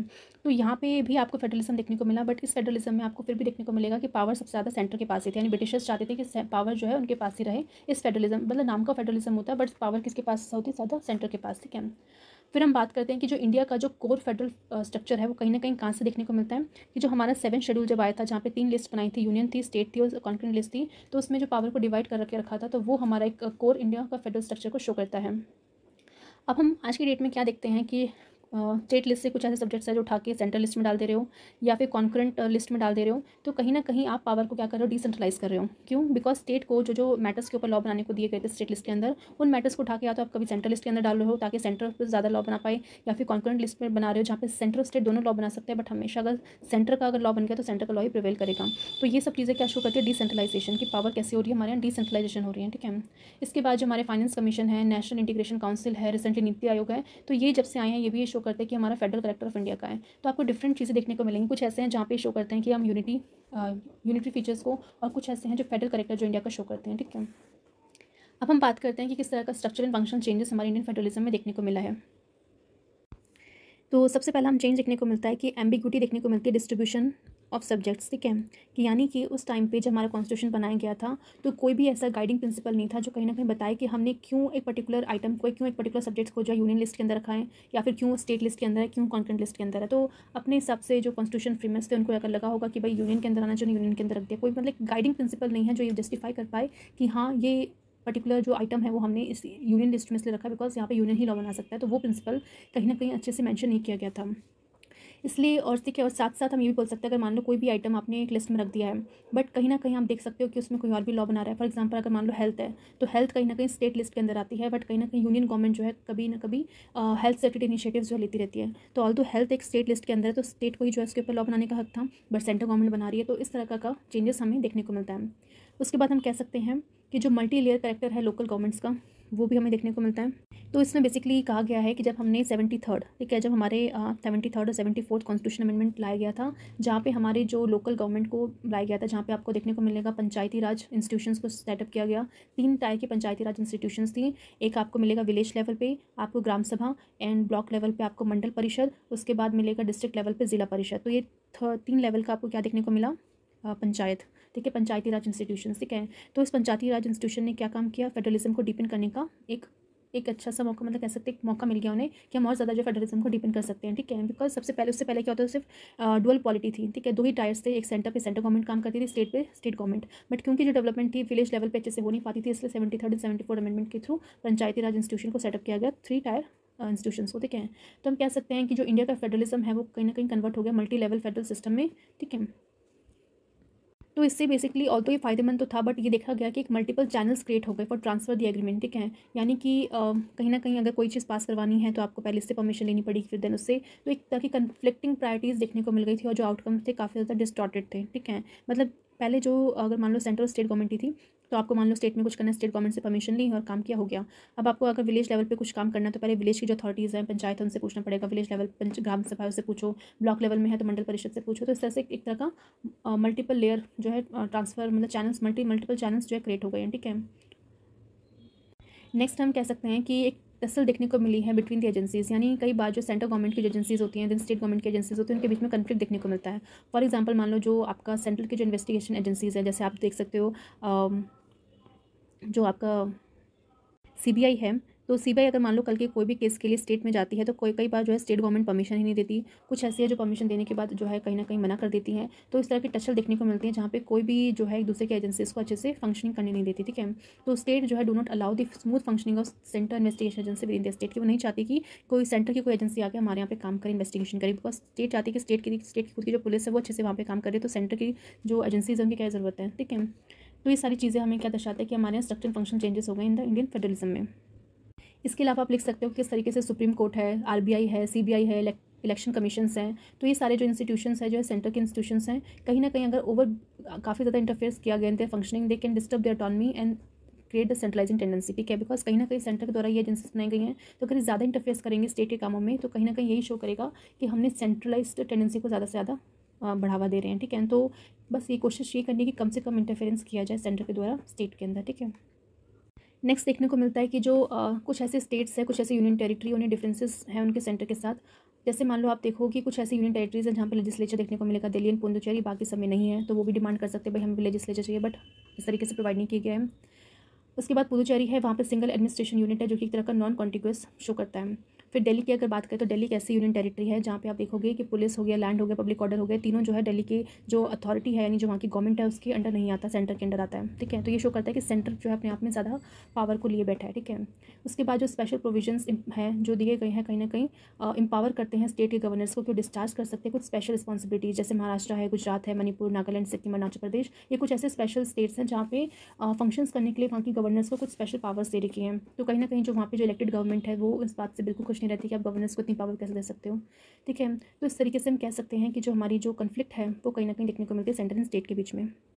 तो अब नेक्स्ट पार्ट जो था हमारे क्वेश्चन का वो ये था कि किस तरीके से अब ज़रूरत है हमें री एग्जामिन करने की फेडरलिज्म को, ठीक है। तो री एग्जामिन करने की ज़रूरत इसलिए बिकॉज अगर हम देखें लिबरलाइज्ड इन्वायरमेंट, ठीक है, वो लिबरलाइज्ड इन्वायरमेंट जहाँ पे हर किसी को अपने हिसाब से काम करने की एक आज़ादी थी, तो वो इन्वायरमेंट कहीं ना कहीं अब डिस्टॉर्ट होता हुआ दिखाई दे रहा है, बिकॉज आइडियोलॉजिकल पोजीशन जो है behind the case for federalism की वो डिफरेंट थी as the time of independence. यानी इंडिपेंडेंस के टाइम पे जब हमारे जो इंपॉर्टेंट लीडर्स हुआ करते थे तो उस समय जो उनके लिए एक फेडरलिज्म का वर्ड था वो क्या था कि सेंटर और स्टेट दोनों मिलकर काम करें, अच्छे से हार्मनी बना के रखें। तो उस समय का इन्वायरमेंट काफ़ी ज़्यादा लिबरल था कि दोनों अच्छे से काम कर पाते थे। बट आज की डेट में जैसे हम थोड़े और ज़्यादा एडवांस होते जाएंगे तो ये कहीं ना कहीं आइडियोलॉजी जो है हमारी खोती हुई नजर आएगी, बिकॉज आज के टाइम पे सेंटर अपनी चला रहा है, स्टेट अपनी चला रहा है, कोई किसी की सुन नहीं रहा है। तो इस केस में हमारा जो है फेडरलिज्म है खतरे में आ गया है। तो हमें री एग्जामिन करने की जरूरत है कि किस तरीके से हम इसे और ज़्यादा स्ट्रेंथन कर सकते हैं। ठीक है, नेक्स्ट पॉइंट आप लिख सकते हो कि अगर हम बात करें ग्लोबलाइजेशन की, तो ग्लोबलाइजेशन जो है कहीं ना कहीं एक कॉम्पिटिटिव फेडरलिज्म को जनरेट करता है। ठीक है, क्योंकि आज जब हम हमारी कंट्री ग्लोबलाइज हो चुकी है, अपने अपने उन्होंने स्फेयर्स जो है आउटसाइड कंट्री के लिए खोल दिया है कि कंट्री दूसरी कंट्री में जाके जो है ट्रेड कर सकती है, अच्छे से काम कर सकती है। तो इस तरीके से ग्लोबलाइजेशन एक कॉम्पिटिटिव फेडरलिज्म को लेके आए हैं, बिकॉज जहाँ पे जो स्टेट गवर्नमेंट है, जैसे हमने बात की थी कि डिफरेंट स्टेट गवर्नमेंट जो है कहीं ना कहीं इन्वेस्टमेंट को अट्रैक्ट करने के लिए, कैपिटल को अट्रैक्ट करने के लिए, टेक्नोलॉजी को अट्रैक्ट करने के लिए वो इस तरीके से काम करेगी सेंटर के साथ मिलकर, सो दैट उनके वहाँ पर डेवलपमेंट हो सके। तो इसलिए जो न्यू कंसेप्ट है फेडरलिज्म का, जैसे हम कोऑपरेटिव फेडरलिज्म कहते हैं, वो आपको इवॉल्व होता हुआ दिखाई देगा। बिकॉज अगर आपको कोऑपरेटिव फेडरलिज्म अच्छे से अचीव कर पाते हो तभी आपके यहाँ पे जो है इन्वेस्टमेंट भी अच्छे से आएगी, कैपिटल भी आएगा, टेक्नोलॉजीज भी आएंगी। ठीक है, तो ज़रूरत यहाँ पे ये है कि सेंटर और स्टेट दोनों मिलकर काम करें यहाँ पे। ठीक है, इसके अलावा हम कह सकते हैं it is important to choose the right model of federalism. ठीक है, बिकॉज अभी हम एक ऐसे एरा में हैं, कह सकते हैं ऐसे टाइम पे हैं जहाँ पे हमें कोशिश करनी है कि हम एक राइट मॉडल ऑफ फेडरलिज्म को अपने हिसाब से चूज़ करें जो कहीं ना कहीं जो है न्यू टाइम एंड एज को रिफ्लेक्ट करता हुआ मिले। ठीक है, because malfunctioning of federal structure can give rise to a secessionist tendency. ठीक है, बिकॉज अगर फेडरल स्ट्रक्चर को अगर अच्छे से अचीव नहीं किया गया, फेडरल स्ट्रक्चर की फंक्शनिंग में अगर कोई भी दिक्कतें आनी शुरू हो गई, तो एक तरह से जो सेक्शनिस्ट टेंडेंसीज हैं, inter state, border related, ethnic, nationality जो है, ये सारी सिचुएशंस पैदा होने लग जाएंगी। ठीक है, फॉर एग्जाम्पल अगर हम बात करते हैं जो कुछ ऐसे स्टेट्स हैं, जैसे मान लो छत्तीसगढ़ हो गया, ठीक है, तो उड़ीसा हो गया, झारखंड हो गया, तो ये एक ऐसे स्टेट्स है जहाँ पे कहीं ना कहीं आपको जो नेक्सलाइट हैं देखने को मिलेंगे। बिकॉज क्यों? क्योंकि वहाँ की जो गवर्नमेंट है कहीं ना कहीं उनको अपने अच्छे से अगर सेंटर ऑटोनॉमी नहीं देगा काम करने के लिए, तो कहीं ना कहीं वो जो लोग हैं, जनता जो है, कहीं ना कहीं फिर सरकार से बगावत करते हुए नजर आएंगे कि भाई सरकार ना हमें अच्छे से फाइनेंशियल ऑटोनॉमी दे रही है, ना लेजिस्लेटिव ऑटोनॉमी है, ना एडमिनिस्ट्रेटिव ऑटोनॉमी है। तो ये ऑटोनॉमी अगर नहीं मिलेगी उन्हें, तो कहीं ना कहीं फिर वो सरकार से लड़ेंगे, और जब भी इस तरह से कन्फ्लिक्ट होगा दोनों के बीच में, तो कहीं ना कहीं हमारा जो फेडरल स्ट्रक्चर है उसका ही हार्म होगा। ठीक है, और जब हमारे फेडरल स्ट्रक्चर का हार्म होगा, हमारी डेमोक्रेसी बेसिकली क्वेश्चन में आएगी, हमारी डेमोक्रेसी को नुकसान होगा, तो ओवरऑल जो इंडिया का डेवलपमेंट है वो अच्छे से नहीं देखने को मिलेगा। ठीक है, तो इसलिए ज़रूरी है कि इंडिया आज की डेट में, तो इस 21st सेंचुरी में क्या उसके लिए सूटेबल है, किस तरीके से उसको डेवलपमेंट भी ध्यान में देना है, बाकी जो स्टेट की जो रिक्वायरमेंट है उनको भी ध्यान देना है। तो हर चीज़ को ध्यान में रख के अपना एक मॉडल को सिलेक्ट करें कि किसके बेसिस पे से काम करना चाहिए। और हमने ये चीज़ देख भी ली कि इंडिया ने अपने 2 मॉडल को बेसिकली यूज़ करता है, जहाँ पे कोऑपरेटिव फेडरलिज्म है, जहाँ पे डिफरेंट स्टेट जो है सेंटर के साथ मिलकर कॉपरेशन करते हैं नेशनल पॉलिसीज़ को बनाने के लिए, एंड दूसरा है कॉम्पिटिटिव फेडरलिज्म, जहाँ पे डिफरेंट स्टेट्स के बीच में जो है कॉम्पिटिशन करवाया जाता है, सो दैट जो भी स्टेट अगर अच्छे से काम करेगा तो उसको इन्वेस्टमेंट मिलेगा और फंड्स भी मिलेंगे, कैपिटल भी मिलेगा, टेक्नोलॉजी भी उनके यहाँ पे आएगी। ठीक है, तो ये मॉडल जो है आज की डेट में हमारी सोसाइटी के लिए बेस्ट माने जाते हैं। ठीक है, नेक्स्ट हमारा जो पार्ट था लास्ट, कि आपको कुछ मेजर्स सजेस्ट करने हैं कि कैसे आप अपनी फेडरलिज्म को और ज़्यादा डीपन कर सकते हो। तो उस केस में आप लिख सकते हो कि अभी ज़रूरत है कि हम क्लियरली डिवाइड करें अपने फंक्शंस को, रिस्पॉन्सिबिलिटीज़ को, जो भी डिफरेंट लेवल ऑफ गवर्नमेंट है, तो उनके बीच में क्या क्या फंक्शंस होने चाहिए, कैसे क्या रिस्पॉन्सिबिलिटीज़ होनी चाहिए, उन्हें क्लियरली उसको डिफाइन करना ज़रूरी है। और साथ ही साथ जो भी एंट्रीज हमें देखने को मिलेगी 7 शेड्यूल में, ठीक है, 7 शेड्यूल में जो 3 लिस्ट हैं उसके अंदर जो भी एंट्रीज है उसको रीडिस्ट्रीब्यूट करना जरूरी है। ठीक है, सो दैट अगर मान लो सेंटर को लगता है कि ये पर्टिकुलर चीज़ जो है नेशन के इंटरेस्ट में है, तो उसे स्टेट से निकाल के जो सेंटर यूनियन लिस्ट में जाकर डाल सकती है, बट इस तरीके से आपको रीडिस्ट्रीब्यूट करना है ताकि स्टेट की ऑटोनॉमी को भी जो है कहीं ना कहीं खतरा ना हो। अगर स्टेट को अगर उससे कोई प्रॉब्लम होगी तो उसको रिजॉल्व करें पहले, एंड देन जाके जो है इस पर फिर काम इसको रीडिस्ट्रीब्यूशन करें। ठीक है, सेकंड आप लिख सकते हो कि जो सरकारी कमीशन की रिकमेंडेशन थी, जहाँ पे उन्होंने बोला था कि यूनियन गवर्नमेंट जो है कहीं ना कहीं कंसल्ट करे स्टेट से before legislating on items in the concurrent list. ठीक है, तो जैसे कि हमने कहा था कॉन्करेंट लिस्ट में सेंटर भी लॉ बना सकता है, स्टेट भी लॉ बना सकते हैं। तो इस केस में अगर मान लो कुछ यूनियन गवर्नमेंट अगर लॉ बना रही है, तो ऑल द सेंटर स्टेट ने भी लॉ बनाया, बट स्टेट का लॉ प्रिवेल नहीं करेगा, सेंटर का ही करेगा। तो कहीं ना कहीं जो यूनियन गवर्नमेंट है उनको इतनी समझदारी रखनी चाहिए कि वो सेंटर स्टेट से भी कहीं ना कहीं कंसल्ट कर ले लॉ बनाने से पहले। ठीक है, इसके अलावा आप लिख सकते हो कि जो पूंजी कमीशन आई थी उसने भी कुछ रिकमेंडेशन दी थी, जहाँ पे बोला गया था कि ग्रेटर फ्लेक्सिबिलिटी होनी चाहिए to states in relation to the subject in the state list and transfer item in the unit list. मतलब कहीं ना कहीं जो स्टेट के अंदर जो सब्जेक्ट्स हैं, ठीक है, उनके बीच में फ्लेक्सिबिलिटी होनी चाहिए, और जो भी आप ट्रांसफर कर रहे हो आइटम कॉन्करेंट लिस्ट में उसके बीच में फ्लेक्सिबिलिटी रखना जरूरी, सो दैट किसी को भी किसी से भी कोई प्रॉब्लम ना हो। ठीक है, स्टेट को कोई मतलब प्रॉब्लम नहीं होनी चाहिए कि कैसे आपने स्टेट की लिस्ट में से जो भी सब्जेक्ट्स उठा के आप कॉन्करेंट लिस्ट में डाल दो। ठीक है, तो उनकी सहमति के साथ अगर वो चीज़ होंगी तो ज़्यादा फायदेमंद होंगी। नेक्स्ट आप लिख सकते हो कि हमें कुछ सीखना चाहिए केरला से। केरला में जिस तरीके से उन्होंने डिफरेंट सिटीज़ जो थी वहाँ पे 73rd एंड 74 अमेंडमेंट किया एंड ट्राई टू डिसएग्रीगेट किया सब्जेक्ट्स को, जो कि बेसिकली कहीं ना कहीं गिवन थे शेड्यूल 9 ठीक है। शेड्यूल 11 और शेड्यूल 12 में उसकी जो एक्टिविटीज़ है सब एक्टिविटीज़ में किया, ठीक है। यानी कि केरला में जो क्या हुआ कि जो केरला में जब 73rd और 74th अमेंडमेंट्स आई थी, तो 73rd और 74th अमेंडमेंट जो है पंचायती म्यूनसिपालिटीज़ को लेकर आई थी, जहाँ पे जो रूरल गवर्नमेंट है वहाँ पे पंचायत को स्टैब्लिश किया गया और जो अर्बन है वहाँ पे अपने म्यूनसिपालिटीज़ को रखा।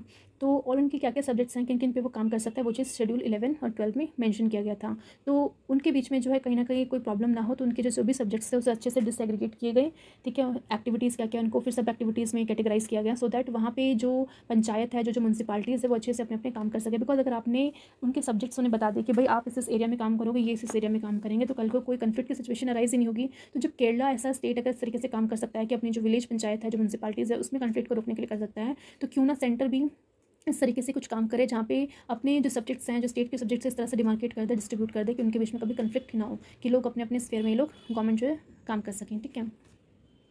उसके बाद जो इंटर स्टेट जो भी डिस्प्यूट होते हैं, तो उसके लिए जो है नॉर्मली ट्रिब्यूनल्स बनाए जाते हैं, जहाँ पे उस पर्टिकुलर केस को वहाँ पे सुना जाता है। तो अब हमें कोशिश करनी चाहिए गवर्नमेंट को कि न्यू मैकेनिज्म्स लेके आए एज़ कम्पेयर टू ट्रिब्यूनल, कि ट्रिब्यूनल्स तो चलो है ही, बट कुछ और न्यू मैकेनिज्म्स लेके आए जो कहीं ना कहीं उन प्रॉब्लम्स को जो सॉल्व करने में काफ़ी हेल्प करेगा, ठीक है। चाहे वो आपका inter state river water dispute हो या फिर कोई भी डिस्प्यूट हो, ठीक है। तो इससे क्या होगा, फोकस को हमें शिफ्ट करना पड़ेगा from conflicting resolution to enabling cooperation, ठीक है। कि जो कन्फ्लिक्टिंग रेजोल्यूशन है उससे हमें कहाँ की तरफ बढ़ना पड़ेगा, इनेबलिंग कॉपरेशन, के ज़्यादा से ज़्यादा कॉपरेशन के बीच में हो, सो दैट दोनों ही जो अपनी स्फीयर में अच्छे से काम कर सकें, ठीक है। एंड लास्ट में आप कंक्लूड कर सकते हो कि अब ज़रूरत है कि हम कुछ फंक्शनल पीरियोडिकल रिव्यू करें एंड सब्सिक्वेंट रिफॉर्म लेके आएँ फेडरलिज्म, जो भी इंडिया का फेडरलिज्म है उसमें, ठीक है। एंड इंस्टीट्यूशनल स्ट्रक्चरल मैकेनिज्म्स जो है कहीं ना कहीं उनको रीअसेस करना ज़रूरी है, so that any accumulated stress जो है with in the political system does not explode into अगली एंड वॉलेंट सिचुएशंस। बिकॉज अगर मान लो री एग्जामिन करना इससे ज़रूरी है, बिकॉज कहीं ना कहीं अगर कोई भी स्ट्रेस की सिचुएशन बन रही है कोई पॉलिटिकल सिस्टम के अंदर, तो आज ही उस स्ट्रेस को जो है रिलीज़ करना ज़रूरी है, आज ही उसको जो है सॉल्व करना ज़रूरी है। बिकॉज अगर आपने स्ट्रेस को रिलीज़ नहीं किया, उसको सॉल्व नहीं किया, तो कहीं ना कहीं आगे जाकर वो स्ट्रेस इतना ज़्यादा बिल्डअप हो जाएगा कि एक वॉलेंट सिचुएशन को क्रिएट कर सकता है, डिस्टर्बेंसेस क्रिएट कर सकता है, जो पब्लिक अफेयर्स है उसके फंक्शनिंग में प्रॉब्लम क्रिएट कर सकता है। तो जो भी स्ट्रेस है, अगर मान लो कोई भी स्टेट गवर्नमेंट को कोई भी इशूज़ है, तो उस इशूज़ को आज ही क्लियर करें, तो ये सेंट्रल गवर्नमेंट की रिस्पॉन्सिबिलिटी होनी चाहिए, ठीक है। देन की डीपनिंग करना होगा फेडरलिज्म को and further involvement of localities को, जो भी लोकेलिटीज़ हैं, लोग हैं, उन सबको जो है एक साथ मिलकर आके जो है काम करना पड़ेगा। एंड इस तरीके से जो हम अपनी डेमोक्रेसी को भी स्ट्रेंथन कर सकते हैं और अपने फेडरलिज्म को भी स्ट्रेंथन करने में हेल्प कर सकते हैं, ठीक है। तो यहाँ पे हमने थर्ड का आंसर देखा, हम चलते हैं नेक्स्ट क्वेश्चन की तरफ। नेक्स्ट क्वेश्चन बेसिकली है कि though the federal principle is dominant in our constitution, कि हमारे फेडरल प्रिंसिपल डोमिनेंट है हमारे कॉन्स्टिट्यूशन में, and that principle is one of its basic feature भी है, ठीक है। क्योंकि फेडरलिज्म हमारे कॉन्स्टिट्यूशन का बेसिक फीचर भी है, but it is equally true that कि federalism under the Indian constitution leans in favour of strong centre, कि भले हमारे कॉन्स्टिट्यूशन फेडरलिज्म है, बट ज़्यादा जो टिल्टेड है किसकी तरफ है, कि सेंटर ज़्यादा स्ट्रॉन्ग है। A feature that militates against the concept of strong federalism, और यही कहीं ना कहीं जो है एक स्ट्रॉन्ग फेडरलिज्म के कहीं ना कहीं उसको अगेंस्ट जाता है, कि आपने ऑल दो इंडिया को एक ऐसा फेडरल कंट्री बोल दिया और दूसरी तरफ आपने सेंटर को स्ट्रॉन्ग कर दिया, तो इस तरीके से जो कॉन्सेप्ट है फेडरलिज्म का उसको ये क्या करता है, हार्म पहुंचाता है। तो इस चीज़ को आपको जो है डिस्कस करना है। तो सबसे पहले आप लिखोगे कि किस तरीके से हमारा जो कॉन्स्टिट्यूशन है वो रिटन डॉक्यूमेंट है, जो कि काफ़ी ज़्यादा लेंथीएस्ट है पूरे वर्ल्ड में, एंड इसके अंदर क्या क्या स्ट्रक्चर, ऑर्गेनाइजेशन, क्या क्या पावर है सेंटर स्टेट गवर्नमेंट के, सब प्रिस्क्राइब करके जिसके थ्रू उन्हें ऑटोनॉमी मिलती है, उसके थ्रू ऑपरेट कर सकते हैं, ठीक है। और इन केस अगर डिसएग्रीमेंट होता है दोनों के बीच में, पावर्स के बीच में, सेंटर स्टेट के बीच में, तो उस केस में जो है इसको अमेंड किया जा सकता है, ठीक है। और साथ ही साथ अगर हम बात करें कि किस तरीके से हमारा जो जुडिशरी है उसको इंडिपेंडेंट रखा गया है, सो दैट वो अच्छे से जो है बैलेंस क्रिएट कर सके सेंट्रल स्टेट के बीच में, जो फेडरलिज्म है उसको प्रमोट कर सकें। सबसे पहला काम जो जुडिशरी का ये है कि वो कहीं ना कहीं जो सुप्रीमेसी हमारे कॉन्स्टिट्यूशन उसको प्रोटेक्ट कर सके, कैसे अपने जुडिशियल रिव्यू की पावर से, कि कहीं ना कहीं अगर मान लो स्टेट या सेंट्रल गवर्नमेंट कुछ भी ऐसा पर्टिकुलर लॉ ला रही है, तो जुडिशियल रिव्यू के तहत उसे चेक किया जा सकता है कि वो हमारी जो पर्टिकुलर लॉ है वो हमारे कॉन्स्टिट्यूशन को फॉलो कर रहा है, नहीं कर रहा, उसका जो बेसिक स्ट्रक्चर है उसे हार्म तो नहीं कर रहा, ठीक है। दूसरा काम हमारी जुडिशरी का यह है कि जो सेंट्रल स्टेट के बीच में जो भी डिफरेंसेस हैं, जो भी डिस्प्यूट है, उसको सॉल्व करें, ठीक है। एंड इसके थ्रू हम कह सकते हैं कि हमारे जो सेंटर है, मतलब हमारी जुडिशरी जो है कहीं ना कहीं वो इंडिपेंडेंट है, बिकॉज उसका टेन्योर, उसकी सिक्योरिटी वगैरह जो है हमारे एश्योर की गई है हमारे कॉन्स्टिट्यूशन में, ठीक है। इसके अलावा जो बाइकैमरल लेजिस्लेचर है, जहाँ पे लोकसभा राज्यसभा है, ठीक है, वो भी जो है हमारे फेडरलिज्म को और ज़्यादा स्ट्रेंथन कर सकते हैं, बिकॉज लोकसभा में आपको लोग मिलेंगे, पीपल ऑफ इंडिया माना जाता है, जहाँ पे वो लोगों को रिप्रेजेंट करते हैं। वहीं राज्यसभा में जो है फेडरलिज्म को उसको और ज़्यादा प्रमोट किया जाता है, बिकॉज वो कहीं ना कहीं प्रोटेक्ट करता है जो भी इंटरेस्ट होता है हमारे स्टेट्स का, बिकॉज स्टेट्स के वहाँ पर रिप्रेजेंटेटिव बैठे होते हैं, ठीक है। अब हम बात करेंगे कि किस तरीके से बोला गया है कि आपको बताना है कि कौन सा से फीचर दैट मिलिटेट्स करता है against the concept of strong federalism, ठीक है। तो सबसे पहले आप लिखोगे कि किस तरीके से हमारे कॉन्स्टिट्यूशन में जो है सेंटर को ज़्यादा पावर दी गई है कुछ स्पेशल सर्कमस्टांसेस के लिए, जैसे कि हमारी जो तीनों टाइप की जो इमरजेंसी होती है, national emergency, state emergency, finance emergency, तो उस केस में सेंट्रल गवर्नमेंट के पास ज़्यादा पावर आ जाती है। एंड उस तरीके से जो हमारा मॉडल है कहीं ना कहीं यूनिटरी मॉडल में कन्वर्ट हो जाता है बिना किसी फॉर्मल अमेंडमेंट की। ठीक है, तो दिस काइंड ऑफ ट्रांसफॉर्मेशन कहीं ना कहीं जो हमारे फेडरलिज्म को जो है मतलब ब्रेक करने का काम करती है और हमारे जो शो करते हैं किस तरीके से हमारा स्ट्रॉन्ग सेंटर है। ठीक है, उसके बाद आप लिख सकते हो कि कौन कौन से जो हमारे फीचर्स हैं जो ये शो करते हैं कि हमारे यहाँ किस तरीके से जो है यूनिटरी फीचर्स को रखा गया है।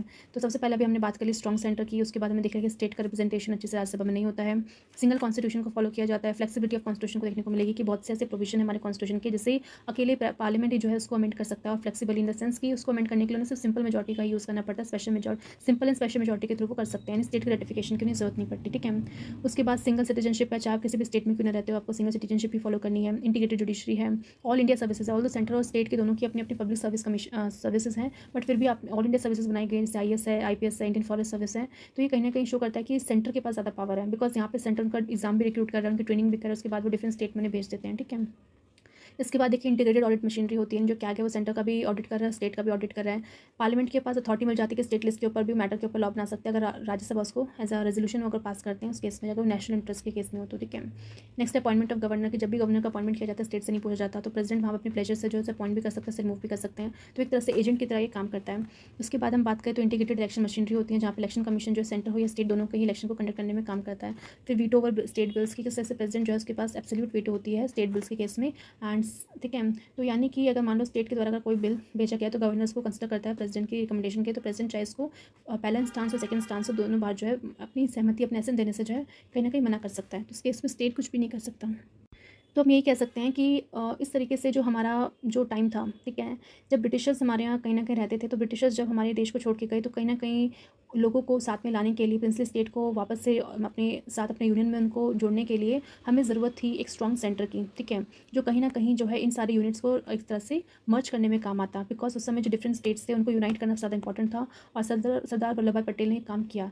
तो उस समय अगर स्ट्रॉन्ग सेंटर नहीं होता तो ये सब चीज़ें करनी इम्पॉसिबल थी। तो कुछ ऐसे सर्कमस्टांसेस होते हैं जहाँ पे सेंटर को स्ट्रॉन्ग रहना जो है बहुत ज़्यादा ज़रूरी होता है, बिकॉज कहीं ना कहीं हम कह सकते हैं कि अगर मान लो आपको इफेक्टिवली और एफिशिएंटली अगर अपनी गवर्नमेंट को चलाना है तो उस केस में जो है पूरी कंट्री को आपको चलाने के लिए अगर पावर कुछ डिसेंट्रलाइज हो रही है तो वो कहीं ना कहीं सही मानी जाती है, बिकॉज अगर आप गवर्नमेंट अगर देश के हित के लिए काम कर रही है। ठीक है, तो this resulted in the devolution of power to the state so that they may develop and implement policies suited for the region people. ठीक है, तो जिस हिसाब से जो है उन्हें ज़रूरत लगेगा तो स्टेट्स को भी जो है डिवोल्यूशन ऑफ पावर्स देनी चाहिए, उनको भी पावर्स उनके हाथ में होनी चाहिए, सो दैट वो भी अपने हिसाब से जो पॉलिसीज बना सकें, लोगों के लिए काम कर सकें। ठीक है, तो that is why the Indian constitution कह सकते हैं seems to provide for government with two contrasting system देखने को मिलेगा, एक तरफ फेडरल सिस्टम है, एक तरफ यूनिटरी सिस्टम है, दोनों ही हमारे कंट्री के लिए इंपॉर्टेंट है। ठीक है, तो इस तरीके से आप इस आंसर को लिख सकते हो। अब हम चलते हैं नेक्स्ट क्वेश्चन की तरफ। फिफ्थ क्वेश्चन में बेसिकली बोला गया है the constitution avoid the tight mould of federalism, यानी हमारे कॉन्स्टिट्यूशन ने जो टाइट मोल्ड ऑफ फेडरलिज्म से अवॉइड किया है। टाइट मोल्ड ऑफ फेडरलिज्म आपको USA में देखने को मिल सकता है। ठीक है, and they could be both unitary as well as federal according to the requirement of the time and circumstances. ठीक है, कि हमारा जिस तरह से टाइम होगा, जिस तरह सर्कमस्टांसेस होंगे, उस तरीके से हमारा जो है मॉडल काम करेगा। ज़रूरत है कि फेडरल होने की तो फेडरल बना रहेगा, अगर ज़रूरत है एज सर्कमस्टांसेस है जहाँ पे सेंटर को स्ट्रॉन्ग रहने की जरूरत है तो उस केस में यूनिटरी की तरह काम करेगा। तो आप इसको स्टार्ट कर सकते हो इस तरीके से कि हमारा जो फेडरलिज्म है, it is a system of government in which the sovereignty is divided between centre and state. ठीक है, और जिस तरीके से due to the centralising tendency of Indian federalism, जहाँ पे केसी वेरे ने भी बोला था कि हमारा जो फेडरलिज्म है वो क्वासी फेडरल है, and some other expert describe India का फेडरलिज्म को as a federalism without federalism and a union of unequal state. ठीक है, तो ये सारी चीज़ें जो उन्होंने हमारी फेडरलिज्म के बारे में कही थी। तो क्योंकि इंडिया का जो फेडरलिज्म है वो क्वासी फेडरल है, तो ये आपको कैसे पता चलता है, बिकॉज आप आर्टिकल 3 में देखोगे जहाँ पे यूनियन गवर्नमेंट जो है उनको बेसिकली पावर दी गई है कि आप जो भी स्टेट की जो भी बाउंड्रीज वगैरह उनको चेंज कर सकते हैं। देन गवर्नर का अपॉइंटमेंट है, उससे थ्रू पता चलता है। कोई सेपरेट जुडिशरी नहीं है हमारे स्टेट के लिए, सिंगल सिटीजनशिप है, अनइक्वल पावर दे रखी है सेंटर को, ओवरराइडिंग अथॉरिटी है ओवर द कॉन्करेंट लिस्ट के ऊपर जो है बना सकता है लॉज। इसके हिसाब से नेक्स्ट हमारी इमरजेंसी है, इमरजेंसी के टाइम पे सेंट्रल गवर्नमेंट के पास ज़्यादा पावर आ जाती है। तो ये सारी फीचर्स इशू करता है कि इंडिया का फेडरलिज्म कैसा है, क्वासी फेडरल है। देन आप कुछ यूनिटरी फीचर्स बता सकते हो। ठीक है, फिर आपको मेन फोकस करना है कि किस तरीके से आप प्रेजेंट टाइम पे किस तरीके से हमारा यूनिटरी फीचर्स देखने को मिला है। तो अगर हम बात कर रहे हैं यूनिटरी फीचर्स की, ठीक है, तो आज के टाइम पे हम कह सकते हैं कि जब भी डीमोनेटाइजेशन किया गया था तो उस समय हम कह सकते हैं कि it is example of unitary feature. ठीक है, कि किस तरीके से डीमोनेटाइजेशन के टाइम पे सेंटर ने अपने हिसाब से जो डिसीजन लिया था। सिमिलरली आर्टिकल 370 को रिमूव करना, ठीक है, JNK से, तो वो भी यूनिलेटरली उन्होंने डिसाइड किया था। देन कॉन्स्टिट्यूशन अमेंडमेंट एक्ट लेके आना। ठीक है, जो constitution amendment act comes under the 7th schedule, जो कि कहीं ना कहीं कह सकते हैं वहाँ पे जो कि 7 शेड्यूल के अंदर आता है, जहाँ पे हर एक स्टेट्स को जो है पावर है कि वो भी उस अमेंडमेंट का पार्ट हो सकते हैं, बट क्योंकि वो अमेंडमेंट जो है सेंट्रल गवर्नमेंट खुद से करता है, ठीक है, पावर उनके पास ही है। इसके अलावा कुछ ओवरराइडिंग डिसीजंस जो होते हैं एलजी के, यानी जो लेफ्टिनेंट गवर्नर के हैं दिल्ली में, कि आपने कुछ ज़्यादा ही जो है डिसीजन मेकिंग पावर जो एलजी को दे रखी है एज़ कम्पेयर टू जो दिल्ली गवर्नमेंट है उससे। तो सारी की सारी चीज़ें यही शो करती हैं कि कहीं ना कहीं हमारी यूनिटरी फीचर्स जो है आज के प्रेजेंट टाइम में देखने को मिलते हैं। इसके अलावा कि किस तरीके से जो लॉकडाउन को इम्पोज किया गया, ठीक है। अब हम बात करते हैं फेडरल फीचर्स की तरफ, जहाँ पे बेसिकली हमने देखने को मिला था कि कोविड की सिचुएशन में जहाँ पे जो स्टेट्स थे हमारे वो फुली डिपेंडेंट हो गए थे on the union government for the finance के लिए, ठीक है। उनके पास फाइनेंस का सोर्स खत्म हो गया था, बिकॉज कहीं ना कहीं लॉकडाउन के टाइम पे सारी के सारी इंडस्ट्रीज़ बंद हो गई, सारे के सारे एम्प्लॉयमेंट के सोर्स कम हो गए, तो उनके पास टैक्सेस ही नहीं आ पा रहा था, तो कैसे अपने आप कैसे वो डेवलपमेंट कर सकते, कैसे वो लोगों को जो है पैसे प्रोवाइड कर सकते। तो उस केस में जो है उनके पास एक ही ऑप्शन था कि यूनियन गवर्नमेंट के ऊपर डिपेंडेंट रहना फाइनेंस के, ताकि यूनियन गवर्नमेंट जब पैसे वगैरह देगी तभी वो बेसिकली डेवलपमेंट में काम कर सकते हैं, ठीक है। एंड द स्टेट जो है बेसिकली डिमांड कर रहे थे ज़्यादा autonomy in making classification such as red, orange and green zones, ठीक है। तो जब कोविड के टाइम पे जब ये क्लासिफिकेशन करने की बात आ रही थी कि किस किस को रेड जोन बनाना है, ऑरेंज जोन में कौन कौन से रखना है, ग्रीन जोन के अंदर कौन कौन से आएंगे, तो उस केस में ज़्यादा ऑटोनॉमी किसको मिलनी चाहिए थी, स्टेट्स की, बिकॉज ये एरिया स्टेट के अंदर ही लाई करते हैं। तो कहीं ना कहीं यहाँ पे ये डिमांड चल रही थी। इसके अलावा जो है बोथ सेंटर एंड स्टेट जो है फेल्ड हो गए टू डिसाइड करने में किस तरीके से जो है माइग्रेंट क्राइसिस को सॉल्व किया जाएगा, ठीक है। तो ये कहीं ना कहीं बोल सकते हैं फेडरल इशूज़ हैं जिन्होंने एक्सेलरेट हो गए थे काफ़ी ज़्यादा पेंडेमिक के टाइम पे। तो इस तरीके से आपको इस क्वेश्चन को सॉल्व करना है। नॉर्मली देखो हर एक क्वेश्चन का डिमांड एक ही चीज़ है कि आपको पहले पता होना चाहिए फेडरलिज्म क्या है, उसके फीचर्स क्या है, यूनिटरी क्या है, उसके फीचर्स क्या है, कॉन्स्टिट्यूशन में किस तरीके से दोनों को बैलेंस करके जो है कहा गया है। एंड इस क्वेश्चन में बस आपको एक्स्ट्रा फर्ट ये डालना था कि आपको जो रिसेंट जो केसेस हैं वो आपको इंक्लूड करने थे, जो कि अभी हमने डिस्कस कर लिए। तो लास्ट में आप यही कंक्लूड कर सकते हो कि जो फेडरलिज्म है वो बेसिक कैरेक्टर है हमारे इंडियन कॉन्स्टिट्यूशन का, हमारे डेमोक्रेसी का, and it is a fundamental law and can not be taken away. इसको आप नहीं छीन सकते, ठीक है। और ये जो कैरेक्टरिस्टिक्स है शो करते कहीं ना कहीं it's and it is basically a polarisation of Indian citizens, मतलब कहीं ना कहीं जो ये पोलराइजेशन कर रहा है जो इंडिया के सिटीजन्स हैं उनके राइट्स का। तो ज़रूरत है कि जो भी चैलेंजेस आ रहे हैं हमारे इस फेडरल प्रोविजंस में, फेडरलिज्म में, तो उस केस को एड्रेस करना ज़रूरी है, उसको री एग्जामिन करना ज़रूरी है। और कैसे री एग्जामिन करना है, क्या क्या चीज़ें हमें ध्यान देनी है, वो चीज़ें हमने अभी लास्ट क्वेश्चन में भी देख लिया है, ठीक है। तो यहाँ पे हमारा 5th क्वेश्चन का आंसर हमने अच्छे से डिस्कस कर लिया। अब हम चलते हैं लास्ट क्वेश्चन की तरफ, जो कि है discuss the major extra constitutional factor जो इन्फ्लुएंस करते हैं फेडरल पॉलिटी को। तो इसमें आपको बेसिकली बताना है कि जो एक्स्ट्रा कॉन्स्टिट्यूशनल फैक्टर्स हैं वो कैसे हमारे फेडरल पॉलिटी को इन्फ्लुएंस कर रहे हैं। तो सबसे पहले आप लिख सकते हो कि कैसे हमारे कॉन्स्टिट्यूशन जो है इंडिया का, उसमें फेडरल फॉर्म ऑफ गवर्नमेंट को प्रोवाइड किया गया है with a more unitary spirit आपको देखने को मिलेगी, ठीक है। और ये जो मॉडल है हमने कैनेडियन मॉडल से इंस्पायर होता है।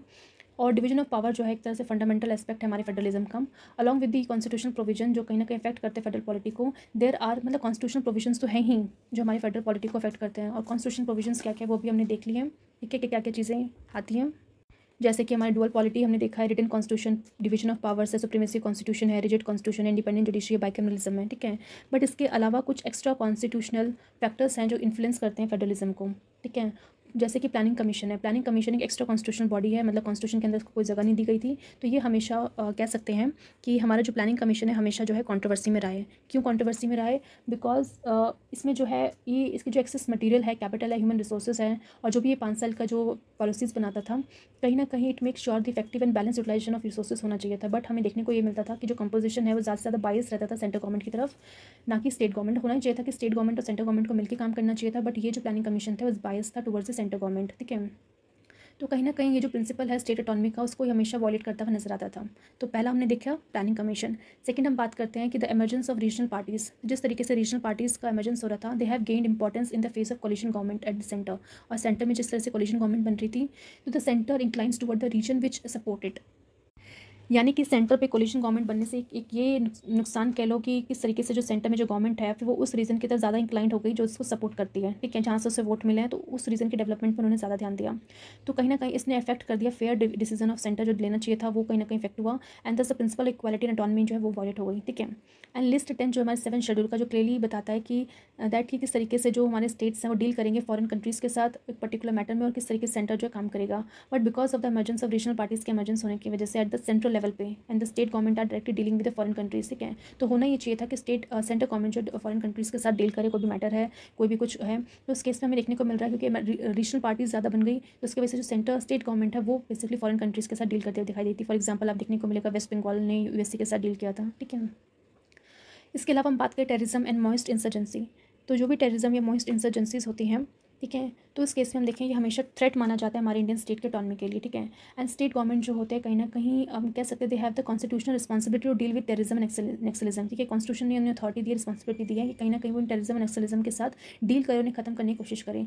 As law and order fails under the state government, but हम देखने को मिलता है कि लॉ एंड ऑर्डर जो है फेल हो गया अंडर द स्टेट गवर्नमेंट, ठीक है। But the growing menace of violence require a body like the, क्योंकि इस तरह की टेररिज्म बढ़ रहा है, इसके कारण हमें ज़रूरत है कि हम कुछ एक ऐसी बॉडी लिखी है जैसे NCTC है, जो कि है basically national terrorism counter centre, ठीक है। तो ये बेसिकली आ गया था क्यों, बिकॉज हम जानते हैं 2008 में टेररिस्ट अटैक हुआ था मुंबई में, एंड उस केस में टेररिज्म को अच्छे से रोकने के लिए जो बाद में यूनियन होम मिनिस्ट्री ने सजेस्ट किया था कि एक नेशनल टेररिज्म काउंटर सेंटर होना चाहिए जो इफेक्टिवली काम करेगा, जो कोऑर्डिनेशन करेगा between the centre and state in the anti terrorist operation को करने में। बट जो स्टेट थे कहीं ना कहीं वो अपोज कर रहे थे कि इस तरह का जो फॉर्मेशन ऑफ एजेंसीज है वो नहीं होना चाहिए, बिकॉज इससे जो स्टेट की जो ऑटोनॉमी है in case of law and order कहीं ना कहीं खत्म हो जाएगी, ठीक है। तो हम कह सकते हैं इस केस में कि एक तरह का इंक्रोचमेंट हो रहा था कि स्टेट सब्जेक्ट में जो पब्लिक ऑर्डर है, ठीक है, जो पब्लिक ऑर्डर जो स्टेट का सब्जेक्ट है वहाँ पे पब्लिक ऑर्डर से रिलेटेड जो स्टेट लॉ बनाएगा, बट कहीं ना कहीं जो सेंटर था वो इस तरीके से बॉडी बना के जो स्टेट की मैटर्स में इंटरफेयर कर रहा था। Hence no forward involvement movement of the formation of NCTC has happened in the 5 years since Mumbai attack, ठीक है। तो इसकी वजह से क्या हुआ, टशल देखने को मिली कि भाई स्टेट क्वेश्चन कर रहा था कि नहीं भाई इस तरीके से पब्लिक ऑर्डर के ऊपर तो हम ही काम करें, तो सेंटर इस तरह की एजेंसी नहीं बना सकता। तो जब हमारा मुंबई अटैक हुआ 2008 में, उसके रिलेटेड 5 साल के अंदर तक कोई भी फॉर्मेशन इस तरह के NCTC की नहीं हो पाई, बिकॉज स्टेट गवर्नमेंट ऐसा बनने ही नहीं दे रही थी, ठीक है। तो ये सारी चीज़ें यही शो करती हैं कि ये सारे जो एक्स्ट्रा कॉन्स्टिट्यूशनल फैक्टर्स हैं वो हमारे फेडरल पॉलिटी को इन्फ्लेक्ट करते हैं।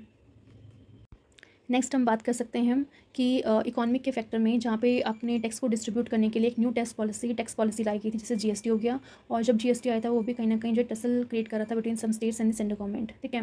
तो similarly some state have oppose the uniform taxation policy नहीं होनी चाहिए, बिकॉज अगर यूनिफॉर्म टैक्सेशन पॉलिसी होगी वो कहीं ना कहीं हैम्पर करने की कोशिश करेगी रेवेन्यू को। और आज भी हम देखते हैं कि किस तरीके से स्टेट जो है पेंडेमिक के टाइम पे क्योंकि अच्छे से रेवेन्यू जनरेट नहीं कर पाया, तो सेंटर के पास वो डिपेंडेंट थे पूरी तरह रेवेन्यू के लिए, ठीक है। तो ये सारी चीज़ें जो है एक्स्ट्रा कॉन्स्टिट्यूशनल फैक्टर्स हैं जिसने हमारी फेडरल पॉलिटी को काफ़ी ज़्यादा इन्फ्लुएंस किया है, ठीक है। तो however despite the many conflict and contradiction, India remains a union of state ही रहेगा, ठीक है। और बस ज़रूरत है कि हम अच्छे से कोऑर्डिनेट करके जो है काम करें और अपनी डेमोक्रेसी को और ज़्यादा स्ट्रेंथन करें, ठीक है। और बाकी हमने लास्ट जो भी क्वेश्चंस में हमने सोल्यूशंस देखे हैं किस तरीके से हमें डेमोक्रेसी को फेडरलिज्म को ज़्यादा स्ट्रेंथन करना है, कैसे हमें ज़रूरत है री एग्जामिन करने की फेडरलिज्म में, तो वो सारे पॉइंट भी आप इसमें लिख सकते हैं, ठीक है। तो यहाँ पे हमने कोशिश की है कि कैसे हमें प्रोसीड करना है आंसर को, एंड बाकी जो होगा मेन एफर्ट आपका होगा कि आप किस तरीके से इन आंसर को फ्रेम करते हो, कैसे रिप्रेजेंट करते हो, सो दैट आपको अच्छे मार्क्स मिले एग्जाम में, ठीक है। तो एक तरह का जो हम कह सकते हैं कि एक मॉडल आंसर मैंने आपको प्रोवाइड करने की कोशिश की है। बाकी आप ट्राई कीजिएगा कि आप अच्छे से और ज़्यादा इफेक्टिवली लिखें answer, so that it helps you in the examination, ठीक है। अगर आपको अच्छी लगी वीडियो तो प्लीज़ लाइक कीजिए, लोग के साथ शेयर कीजिए, अगर आपने सब्सक्राइब नहीं किया तो सब्सक्राइब कीजिए, एंड थैंक्स फॉर वॉचिंग।